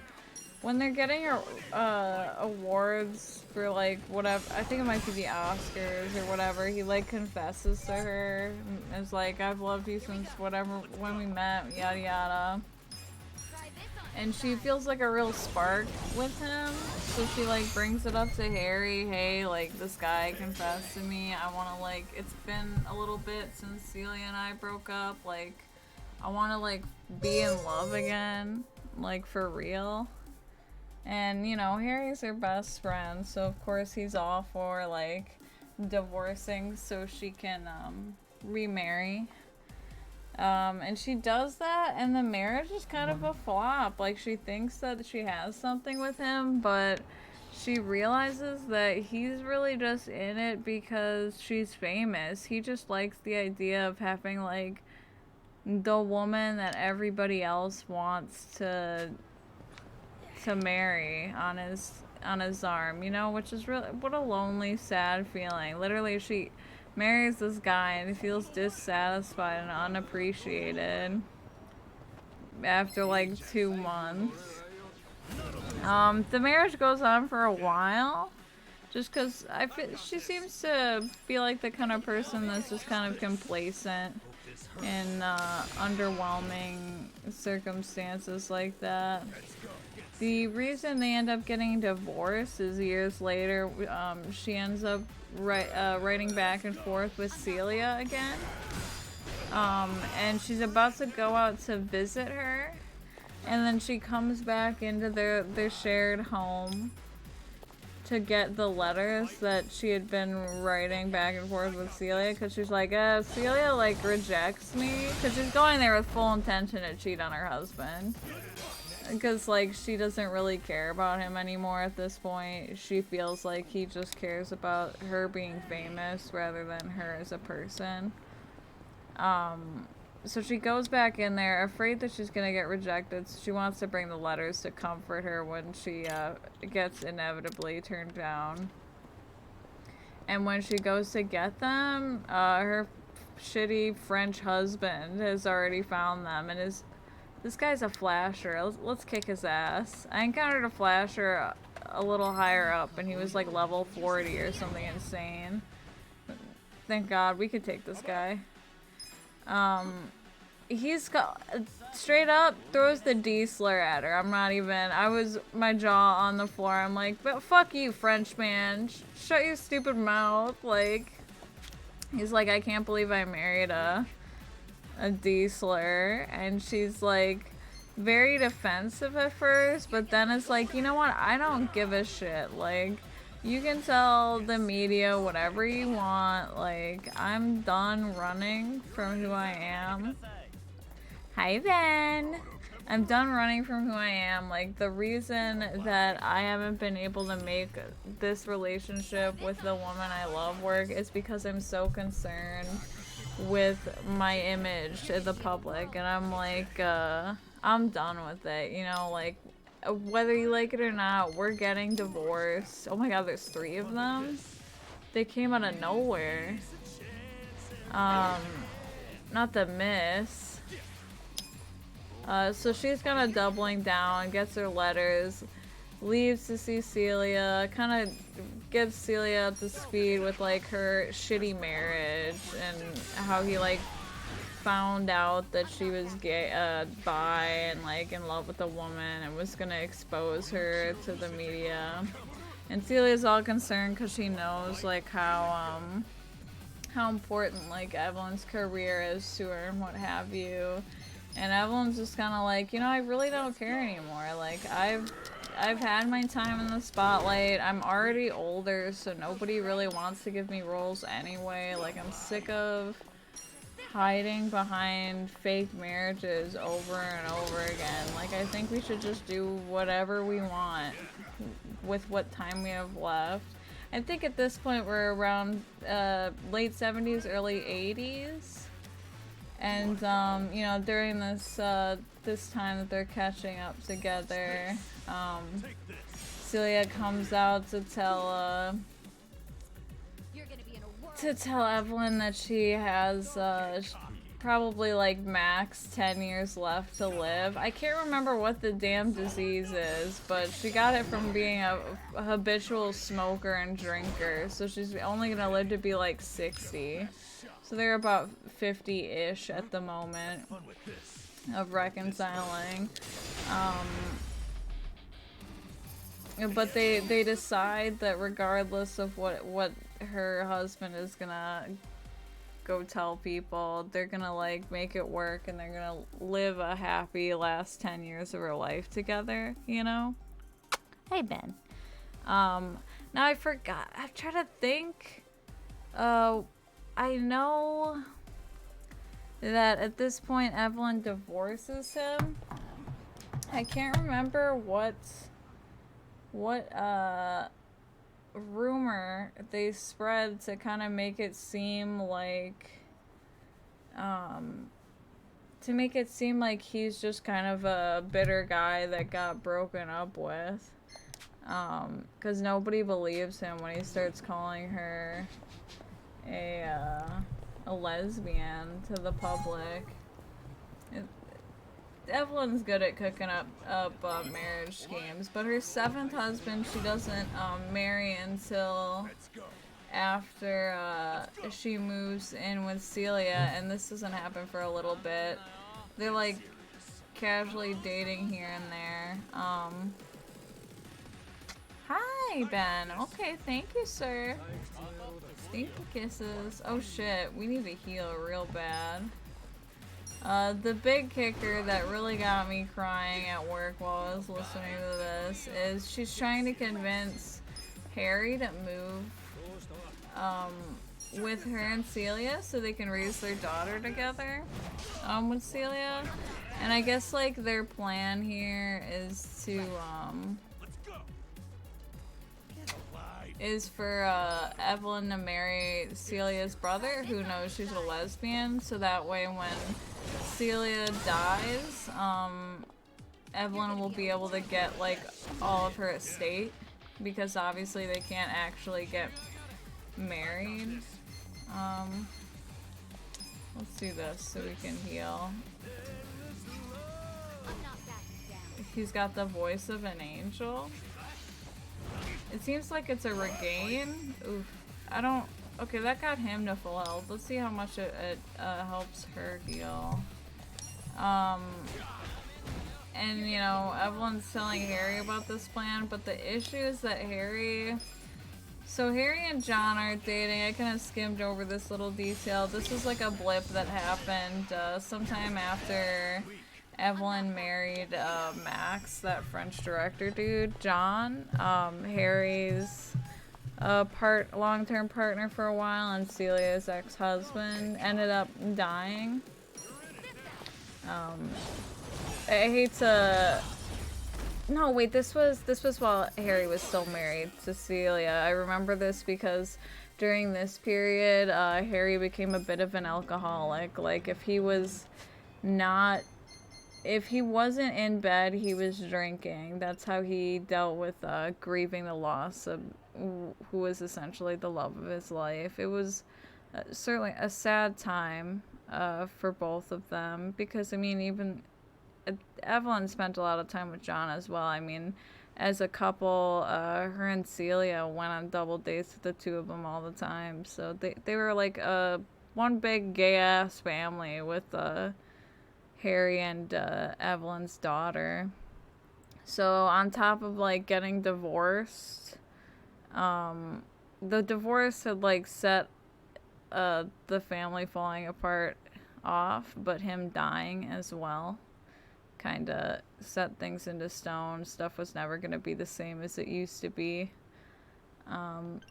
But back to moving, they wanted to move, I think, like to Europe somewhere. I can't remember exactly where, but just like to be out of Hollywood, you know, just out of the fame, out of the public eye, so they could just live peacefully for the last decade of Celia's life. I gotta heal. I have so many items and I never use them. Let's have some lettuce sandwiches, homies. Compliments to the chef. And Harry's not really like cool with it. He's kind of upset. He's like, you know, you can't just like I was really trying to avoid that. Get up, Ichi. You can't just... I like how this car started going for a second hit. Girl, I barely got up. Harry's kind of upset. He's like, you know, you just can't, like, uproot this family whenever it suits you. Like, I have a life too. You know, I finally started to move on since John's passed away. I've been dating somebody, you know.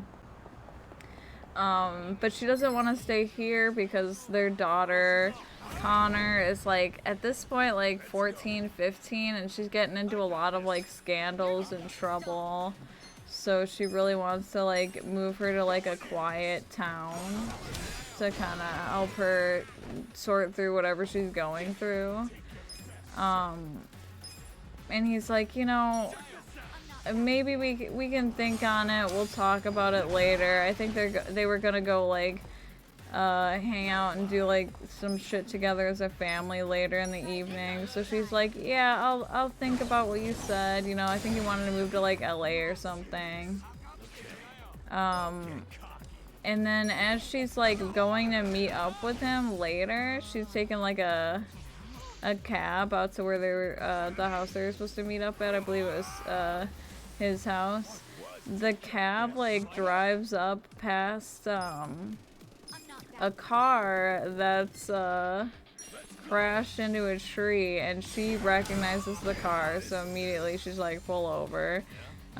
Before they come up on this, they introduce the taxi driver as like somebody who's like, oh boy, Evelyn Hugo, like I'm a big fan. I too am an actor, like I'm gonna be big just like you one day, yada yada. My name's Nick. I'm like, okay, this is random. I wonder what they're doing with this. So they pull up to the crashed car, and Evelyn finds that Harry is in the car with a man, and Harry had been drunk driving, and he crashed the car. For sure, his partner in the vehicle was dead already, but Harry was still alive. The writer did a really good job of conveying like the horror and panic that Evelyn felt in that moment. Honestly, I would recommend listening to the book alone on both that and the way that she like conveys Evelyn's experiences in general. I don't know.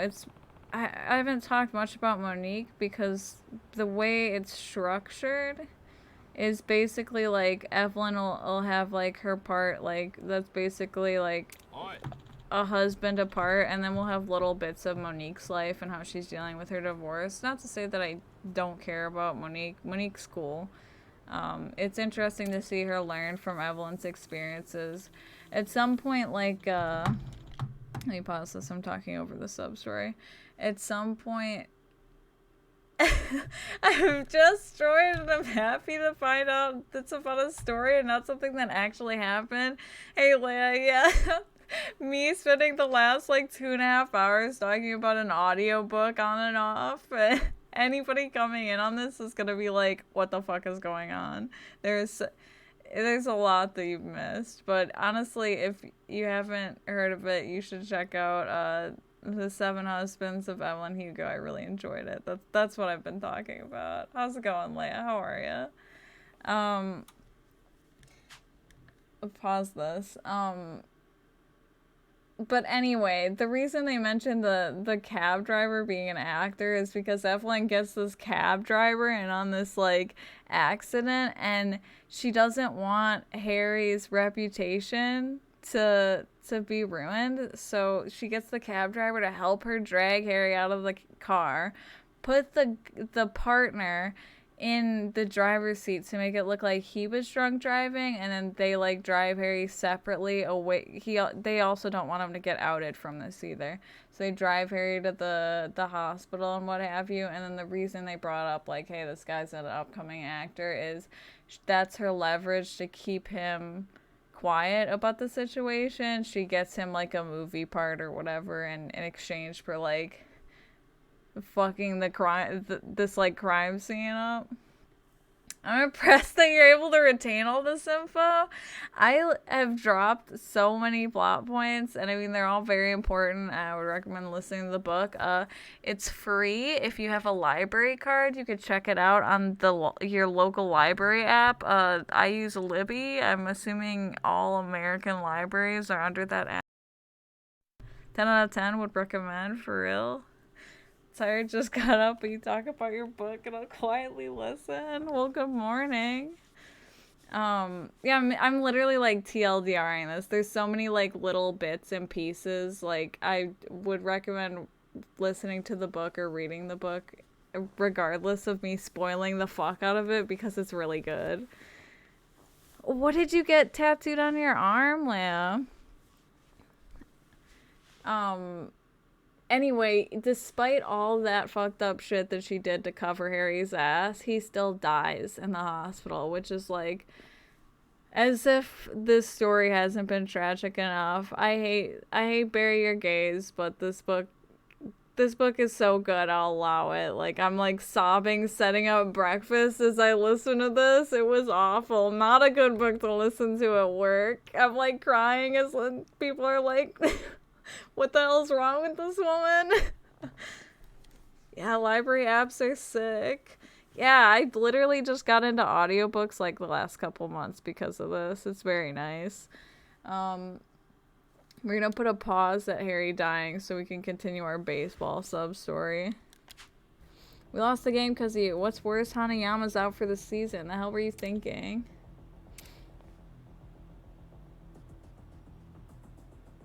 Well, he's not wearing a baseball uniform. Must be the wrong guy.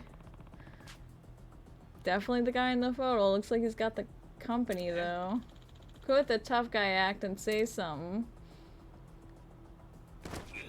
Oh my god. We just assault people in the street now? It's a full sleeve. Tons of flowers and crystals. Some birds and some Art Nouveau decorations, and the spaces between took over half a year to finish. Oh, my sleeve took forever to finish, but to be fair, I had like COVID happen in the middle of it.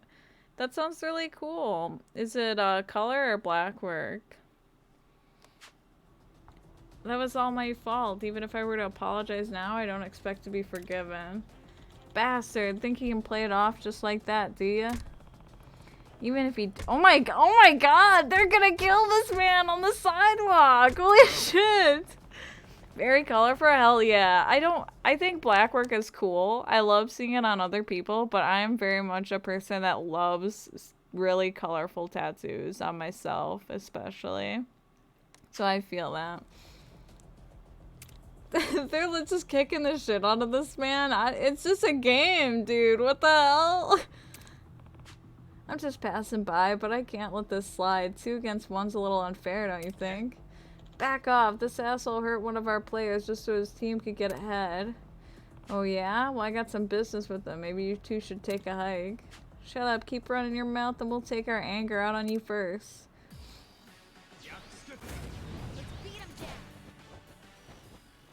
Let's go. We probably don't have to do much here. Yeah, they're gonna get one hit, basically.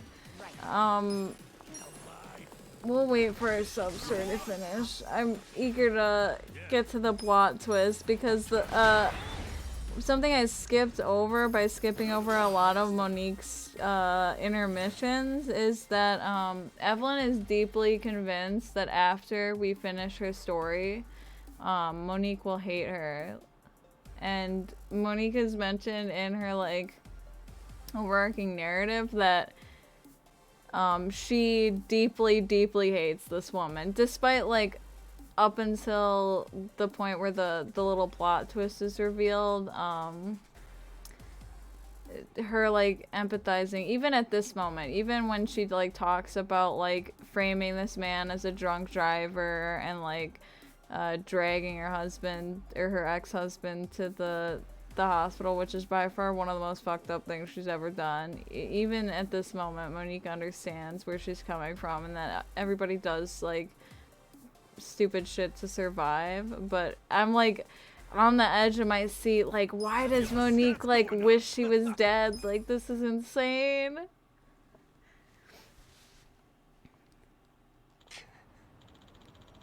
I'm a person of color. Debatable. I would say I'm whitey. I'm the whitest person out there. Not seen your PNG person yet. I love the colors, especially on the hair. I know, right? I got this off Pick Grew. The link should still be up if you do exclamation point PNG. It's a cute little Pick Grew. I like it. I did a bunch of them, but I'm really attached to this one. It's so cute. I probably will not use that to describe myself ever in any situation. Shit, who that was this guy? You alright? You're that baseball player Ansai-san, right? I don't know who you are, but you saved me. Thank you. My name's Kasuga, so you really are him? Yeah, I am, but I won't be in baseball much longer. Glad I got a hold of you. I met a guy named Hanayama. You might know him. You met with Hanayama? Yeah, he was looking for you. Wanted to ask you about that slide. Knowing him, he probably said I'd never do something like that, right? Yeah. That's right. Hanayama believes it wasn't your call to make that play. Of course he does. Thought it was strange myself, but seeing how you were acting earlier, it doesn't seem like he's wrong. Can't imagine someone who plays dirty like that just lie down and take a beating. Look, I don't know all that Hanayama told you, but I did that of my own will. Nobody ordered me to do it. Then why do it? It's not like you had to pull a dangerous slide like that, right? I panicked. Players do it all the time, especially in a game that could guarantee their team the season. Sure, but you're Hanayama's friend, right? You wouldn't want to put your friend out of a job just for a game. Seth, leave these snow roaches alone. In the world of professional sports, it's all about winning or losing. Can't be saying something naive like that just because he's my friend. So let's leave it at that. The incident was entirely my doing. I'm at fault and I plan on retiring. Isn't that enough? Really appreciate the save back there. Take care. I mean, definitely there's something deeper at play here, but dude's trying to cover it up. Oh, the plot thickens. Suspicious man has appeared.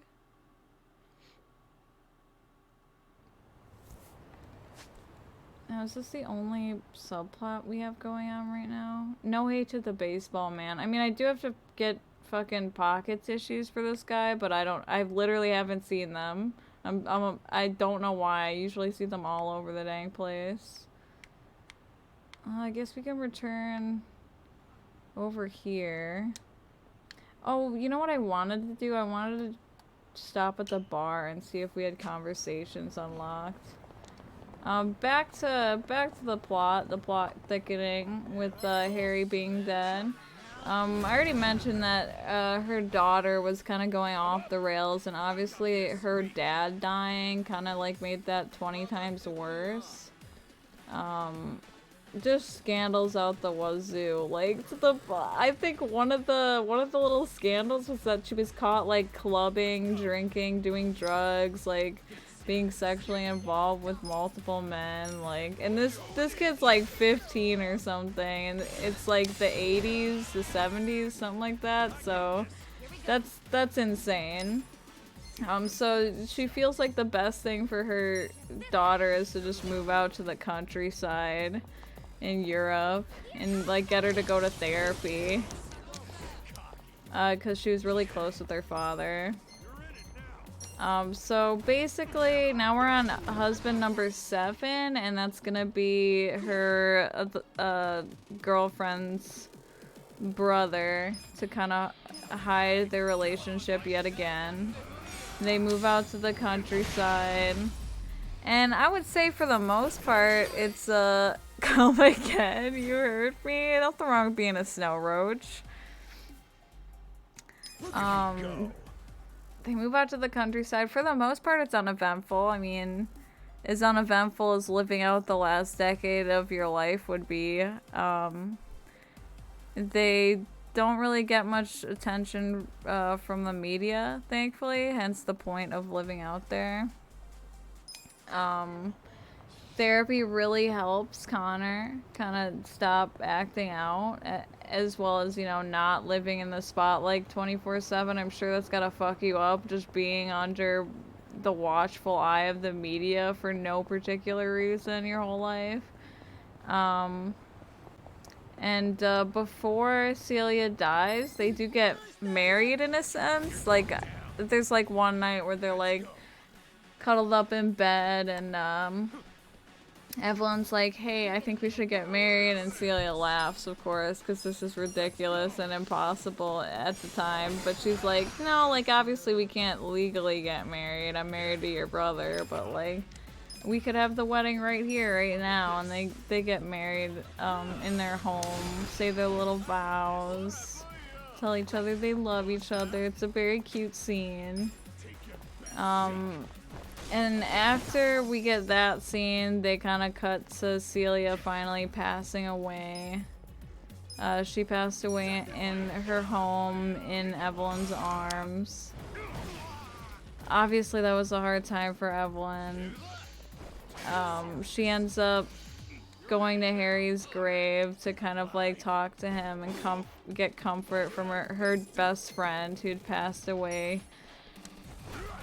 long ago, you know. Also got fucking paparazzi taking pictures of her at her ex-husband's grave, but they're dumb as hell. They don't even know she was in love with a woman. They're like projecting her, like looking for comfort from her ex-husband as like her still being in love with him, when in reality she's just sad that the love of her life died. Now this is where like she kind of like skips through the rest of her life. We're already at husband 7. She's got Celia's estate now because she was married to her brother. Her daughter, Connor, you know, their relationship gets a lot better now that she's mellowed out, isn't causing a ruckus, but when she gets to be in her 40s, she actually ends up getting diagnosed with breast cancer and eventually passing away. So that sucks. Another tragedy in the life of Evelyn, I suppose. Now, this leaves me wondering, we've basically caught up to Evelyn's current day, and I believe the book was written in 2017, so that's when it was taking place. So what the hell is the reason that Monique is supposed to hate Evelyn? Snow Roach sounds kind of cute. I know, right? Well, something I didn't mention that is established at the beginning of the book. So sorry, I guess my storytelling skills are lacking. Monique's father died when she was young in a car accident because he had been drunk driving, which is something he'd never done before. So it was something she struggled for years to come to terms with, because she was very close with her father and couldn't believe he would do this, right? So the detail that Evelyn had left out when telling Monique this, and chose to reveal this back to her after her story was done being told, is the man that was in the car with Harry was a black man. Monique is half black. Her father's black, her mother's white. And that man was Monique's father. And that's why Evelyn specifically sought her out to write her book. Because she wanted to tell her that her father didn't really drink and drive. Like, it wasn't his fault that that car crashed that day and he died. And she actually had a note that her father had written to Harry that she'd found in Harry's pocket, so she wanted to pass that note along to Monique. Obviously a lot of it was, you know, telling him how much he loved Harry in a way that he didn't love his wife. Despite her being his best friend, and he didn't want to like divorce her, because even though their love was different, he still was thankful for what they had together. And, you know, he's got a family. He doesn't want to move to to Europe with Harry to abandon his family, but despite this, he wants Harry to move to Europe and like have that happy life with his family, even if it isn't the thing that's gonna make, you know, him happy. He thinks it's what's best for Harry. And Monique's fucking pissed for good reason, honestly. Like, she didn't realize that the man that this woman was lugging the dead body around of was her father. She believed for a long time that her father was responsible for something so like heinous as to like drink and drive and die from it. That's about the end of the book. She has to like stick around for a bit for her publishing company to get like pictures with Evelyn. And interestingly enough, I mentioned when I started talking about the book that Evelyn liked Monique's paper on the right to die. And it occurs to Monique when she's leaving to pick up her mother that she thinks that Evelyn is going to kill herself because Evelyn had mentioned to her after telling her story before revealing we do have a bunch of dialogue, awesome. We're probably gonna do all their dialogue and then call stream. She had mentioned to Monique before revealing what happened to Monique's father that breast cancer is hereditary, so now the reason she wanted to get this book written is because she's dying of breast cancer. And that's why it occurred to Monique when she was, you know, waiting for her mother at the station, like, I think Evelyn Hugo is going to kill herself. And the interesting conundrum she comes to here is, do I care? And do I stop her from doing it? And even though Monique hates Evelyn for what she did to her father, she does care enough to consider saving her. But at the same time, she feels like Evelyn is of the right mind. She doesn't want to live through cancer. She saw her daughter suffer through it. And Monique decides to do nothing and to let it happen because she feels that Evelyn is of the right mind to make that choice. And she's gonna let it happen. And what do you know? Evelyn Hugo overdoses alone in her home that night. They don't know it's a suicide. Media paints it as an accident. And yeah, she gets her book published, makes big bucks off of it. The end. Oh, there's like some nice intermission but dealing with Monique's divorce, which I thought was pretty nice. She learned a lot from Evelyn's experiences in marriages, namely her ex-husband. The divorce isn't finalized yet. He tries to get her to take him back, and she tells him to basically shove it because the only reason he wants to be with her is because he doesn't want to fail at something. I thought that was nice character development, but other than that, I think the book mostly focuses on Evelyn. And honestly, I've fucking loved it. I think Evelyn Hugo is a fascinating person. You drinking by yourself? Yeah, isn't it pathetic? Sit down and help me save what's left of my pride. Huh? Everything all right? Well, you could say some stuff's happened. Oh. I wonder if we got more songs. Probably not. It's about the club, huh? Was there trouble over at the club you run? Didn't I tell you I taught the girls how to run the place? Trouble's non-existent over there. You never know. But with Nonomiya-san gone, you're steering this boat all by yourself. It must be hard. I know for me it would be. That's very perceptive of you. It's true there's been some small issues here and there, but I've been handling them just fine. I didn't like the other options. Is it a boy or is it about your hair? How rude. Like, yeah, are you like choked up over your hair? How shallow do you think she is? While we were drinking the other night. You said you were too controlling when it came to Nanoha and your dad. Eventually there was a big fight and you left home. That was 7 or 8 years ago. Hi, Jiggy. Did I tell you the reason for that fight? Yeah, it was because you told Nanoha to break up with some chump. The boyfriend with the consulting firm? Okay, so I spilled all the beans.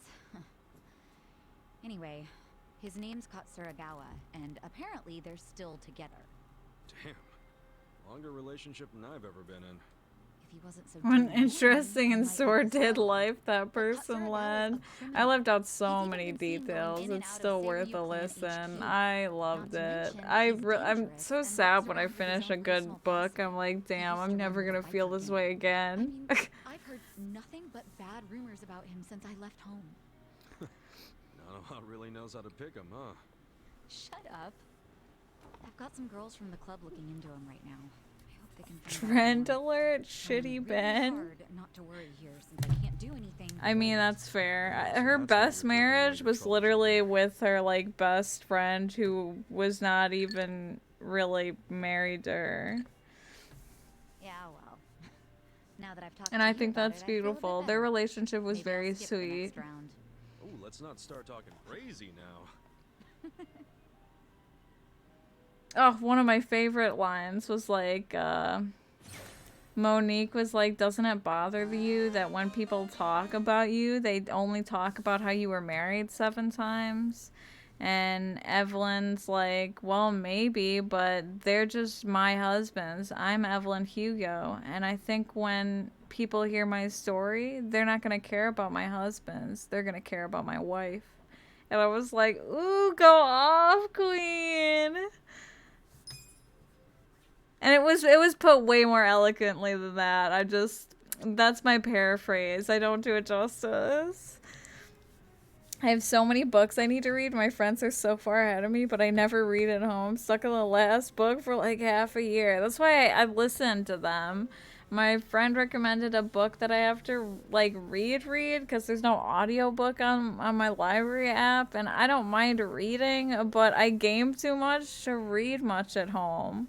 Like, I got through that book so fast because I was listening to like an hour or 2 every day. I went to work and I work 40 hours a week, so it's just flies by.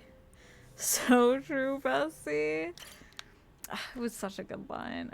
It haunts me. Oh, here's the kicker. I picked a great time to pick this fucking audiobook up because when I was Googling stuff, I was like, is this based like on like obviously it's not a real person, but is it based on a celebrity? You know, I wanted more information on the book. See if people were talking about it on Reddit or something. Netflix picked it up. They're making a movie on it. I'm very worried that it's going to turn out like dog shit. And I think it would be better as like a 7-part mini-series. You know, 1 episode dedicated to like each husband or something. I feel like that's a lot to cram into like an hour and a half, 2 hours. But we'll see. There's no release date yet. They announced it like a year ago, I think. So I'm excited. I was like, damn, I picked a good time to listen to this.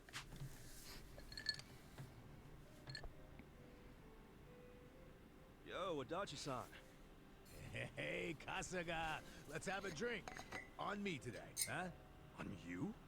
You win the lottery or something? What the? Nah, I'm just feeling good because for once, I've got some money left over after sending Takashi his allowance, so... Oh, poggers. Bartender, give me something dirt cheap. What's the hours about? I've never heard of it.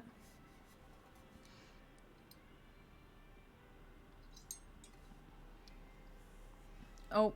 I'm glad you were able to get some I didn't money to pause it Takashi. fast enough. I was gonna read it out loud, I swear. It's a letter from Takashi. Basically, that's the kid of some guy that Adachi got on false charges, so he feels bad and sends him money.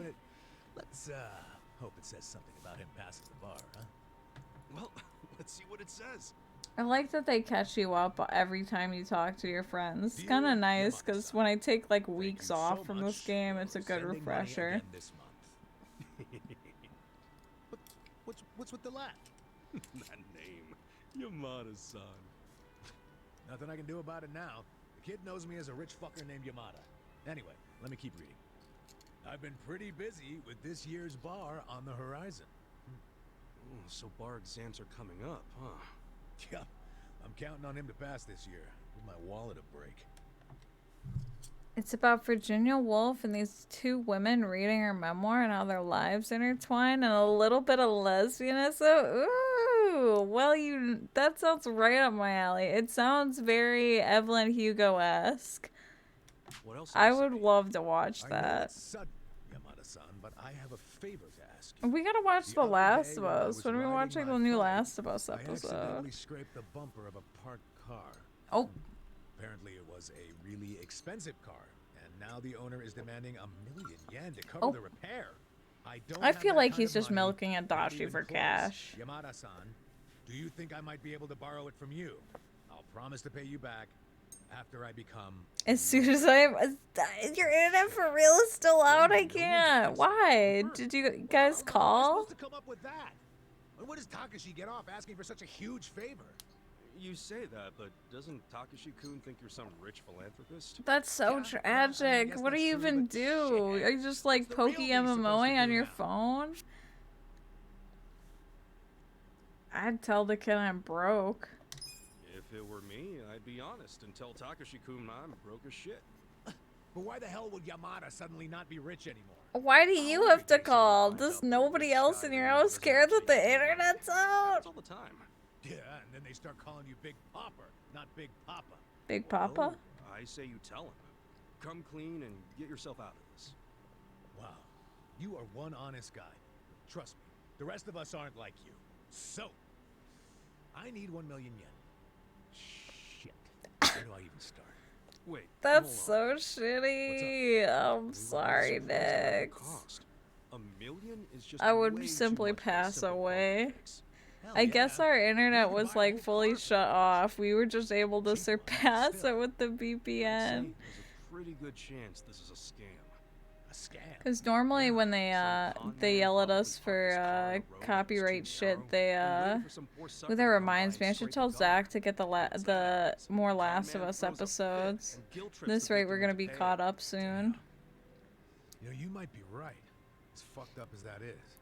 And it wouldn't surprise me if Takashi... But yeah, they usually lock our internet until we call. And I guess that's what they did, but we never knew. So how about this?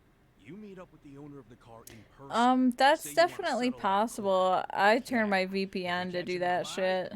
We'd give him what he deserves. If they would have sent an email or something to whoever the account is under. I like the way you think, Kasuga. Glad I read you that letter. Happy to help. I forgot to do it, F. The car owner's contact info. Yeah, we'll see what's what. Man, I really thought I was in a tight spot for a minute there. Well, we're not out of the Yeah, woods just yet. back in my day, I could steal shit on the internet all the time without consequences, but not anymore. We live in hell. Limited edition luxury sports cars go for hundreds. Back in my day, I used LimeWire without any It was problems. one of those? Then I don't doubt the repair Simpler would cost times. Yeah, but come on. When was the last time you saw a luxury car around here? Got the Siam Plaza syndrome with VPNs. We got caught because Zach opened their laptop and it started seeding on our Wi-Fi from them downloading something at work, because they don't even download shit at home anymore. Put it on my tab. Because it tells you when you look at the notices what you're getting yelled at about, and it right there, The Last of Us. I was like, God damn it, Zach. We still live in the go to sketchy streaming sites era in Austria. No one cares here. I'm so jealous. We still have the sketchy streaming sites, but I do be turning my VPN on.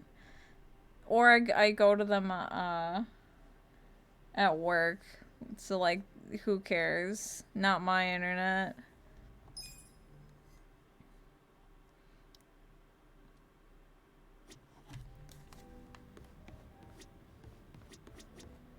Funnily enough, the security guy, Zach talked to, did not even care. Literally was like, oh, okay, I'll turn it back on for you. Like, the last guy was like, don't do it again. And this guy's like, I'm just showing up to work. I don't give a fuck. Who's your ISP? It's Spectrum. Which I think is Charter.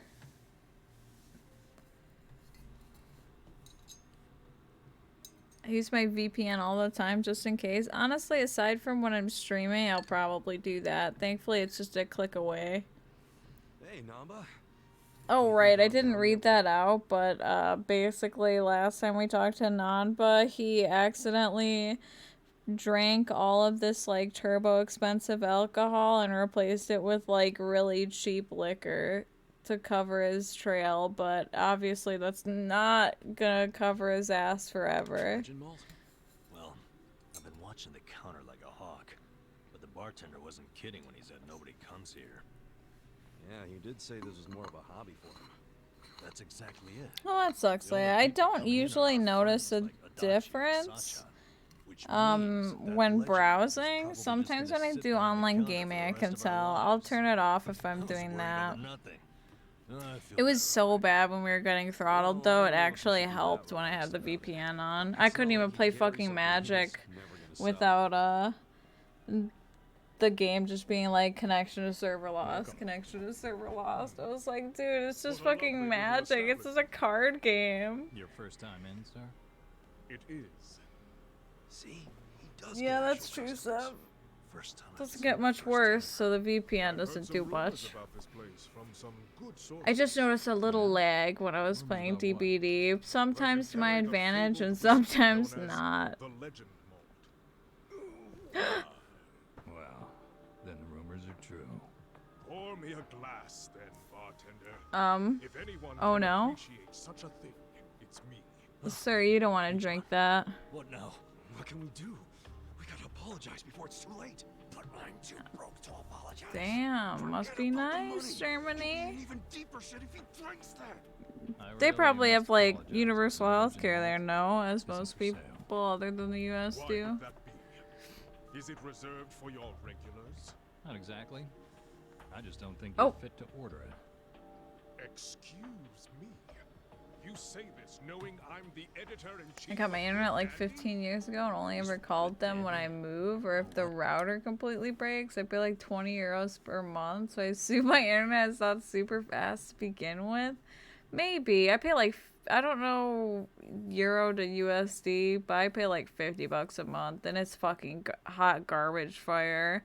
And we live in the middle of nowhere, so there really aren't any options. It's literally just like pay us or pay no one. Lemonade waterfalls? What are you talking about, in Germany? It's a rich man's magazine full of nice cars and swanky restaurants. Well, that's terribly unfortunate. For you, if you had even a modicum of customer service, I'd have written you an absolutely dazzling review. The gamers are all moving to Romania. That's your call to make. Believe you me, I'll be giving you the front page. Nick's be fighting. To know about the snob running this backwater hole. Oh. This your idea of a quarrel, sir? Why does his voice sound so familiar? It's giving like Squall in Kingdom Hearts. You backed me into a corner here. Nope, no, it's not. The legend malt on that shelf I take it all back.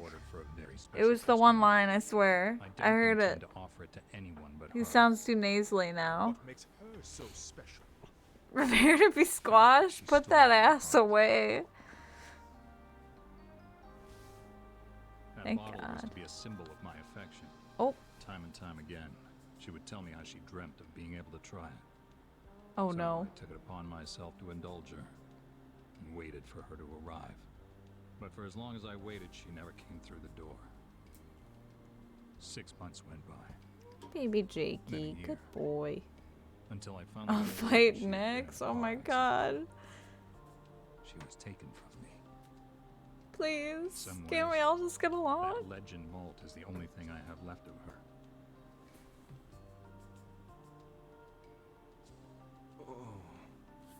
Stream the fight live.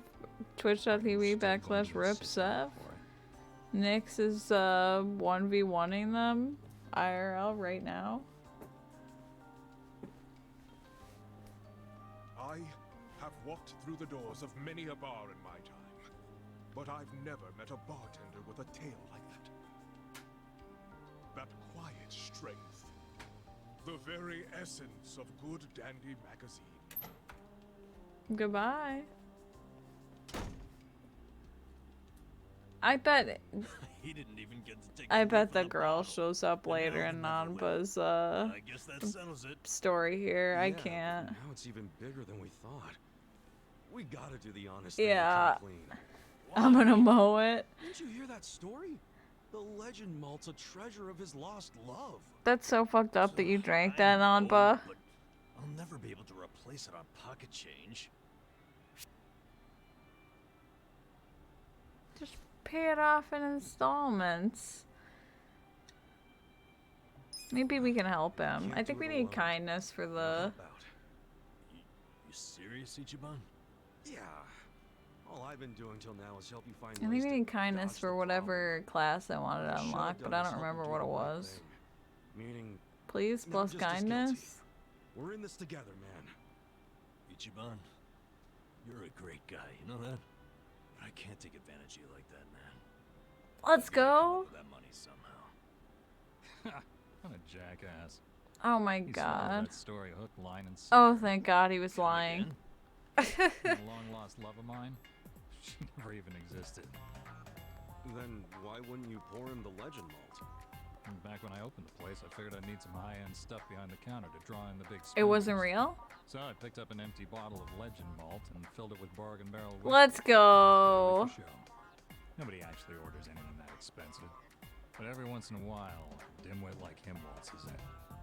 So I give them the same old sob story, and we scatter like roaches. Nanba, you thought that was legendary booze? That means what you drank was bottom shelf swill. You gotta be shitting me. Hey, what the hell's so funny? You gotta hear this. Guess what Namba did? Come on, don't Oh. say it. Don't you dare. Sir, you can ignore this, Joker. I'll break you like the crackers over my soup. Thank you, it's delicious. Such violence. The taste is all in your head.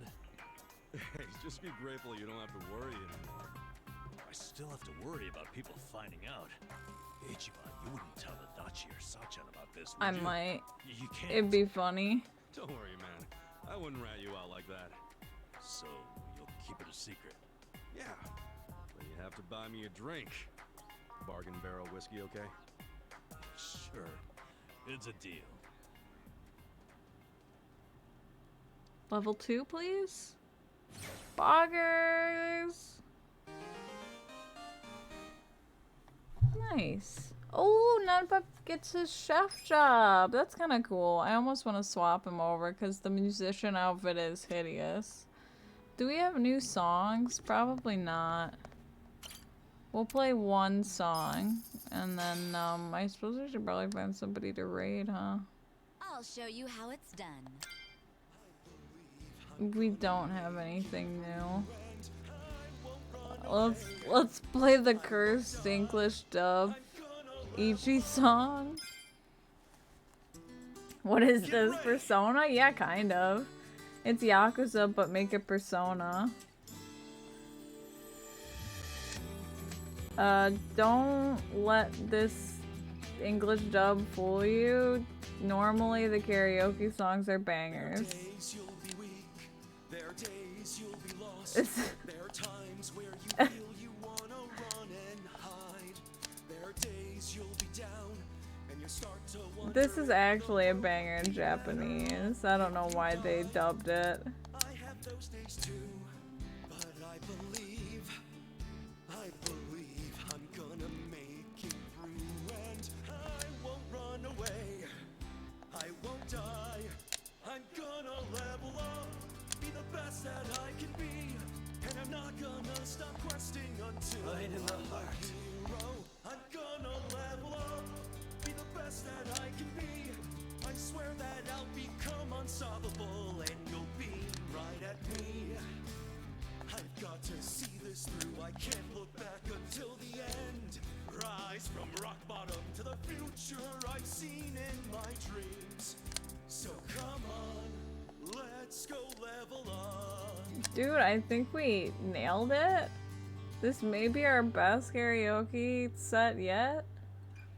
As a cringe enjoyer myself, I love this song. I like the Japanese. What? I thought we did a perfect job. We didn't even get in the top 3. Karaoke Like a Dragon is like hard mode.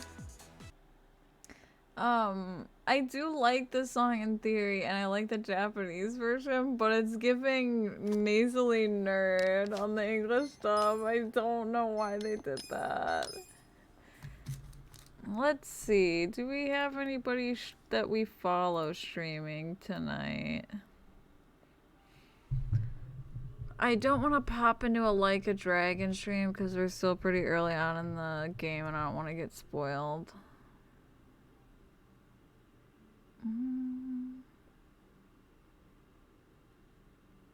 Trying to think.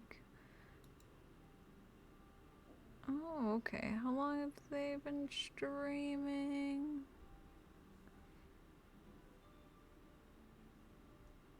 I like to see it. Sometimes I'll pop in and people have been streaming for like 8 hours and then I know not to fucking raid because they're probably gonna end. You know what? Why don't we raid Zakoro? He's streaming Genshin, which I don't care about Genshin spoilers, so I don't mind popping in. Let's get a raid started. We can stop in, say hi.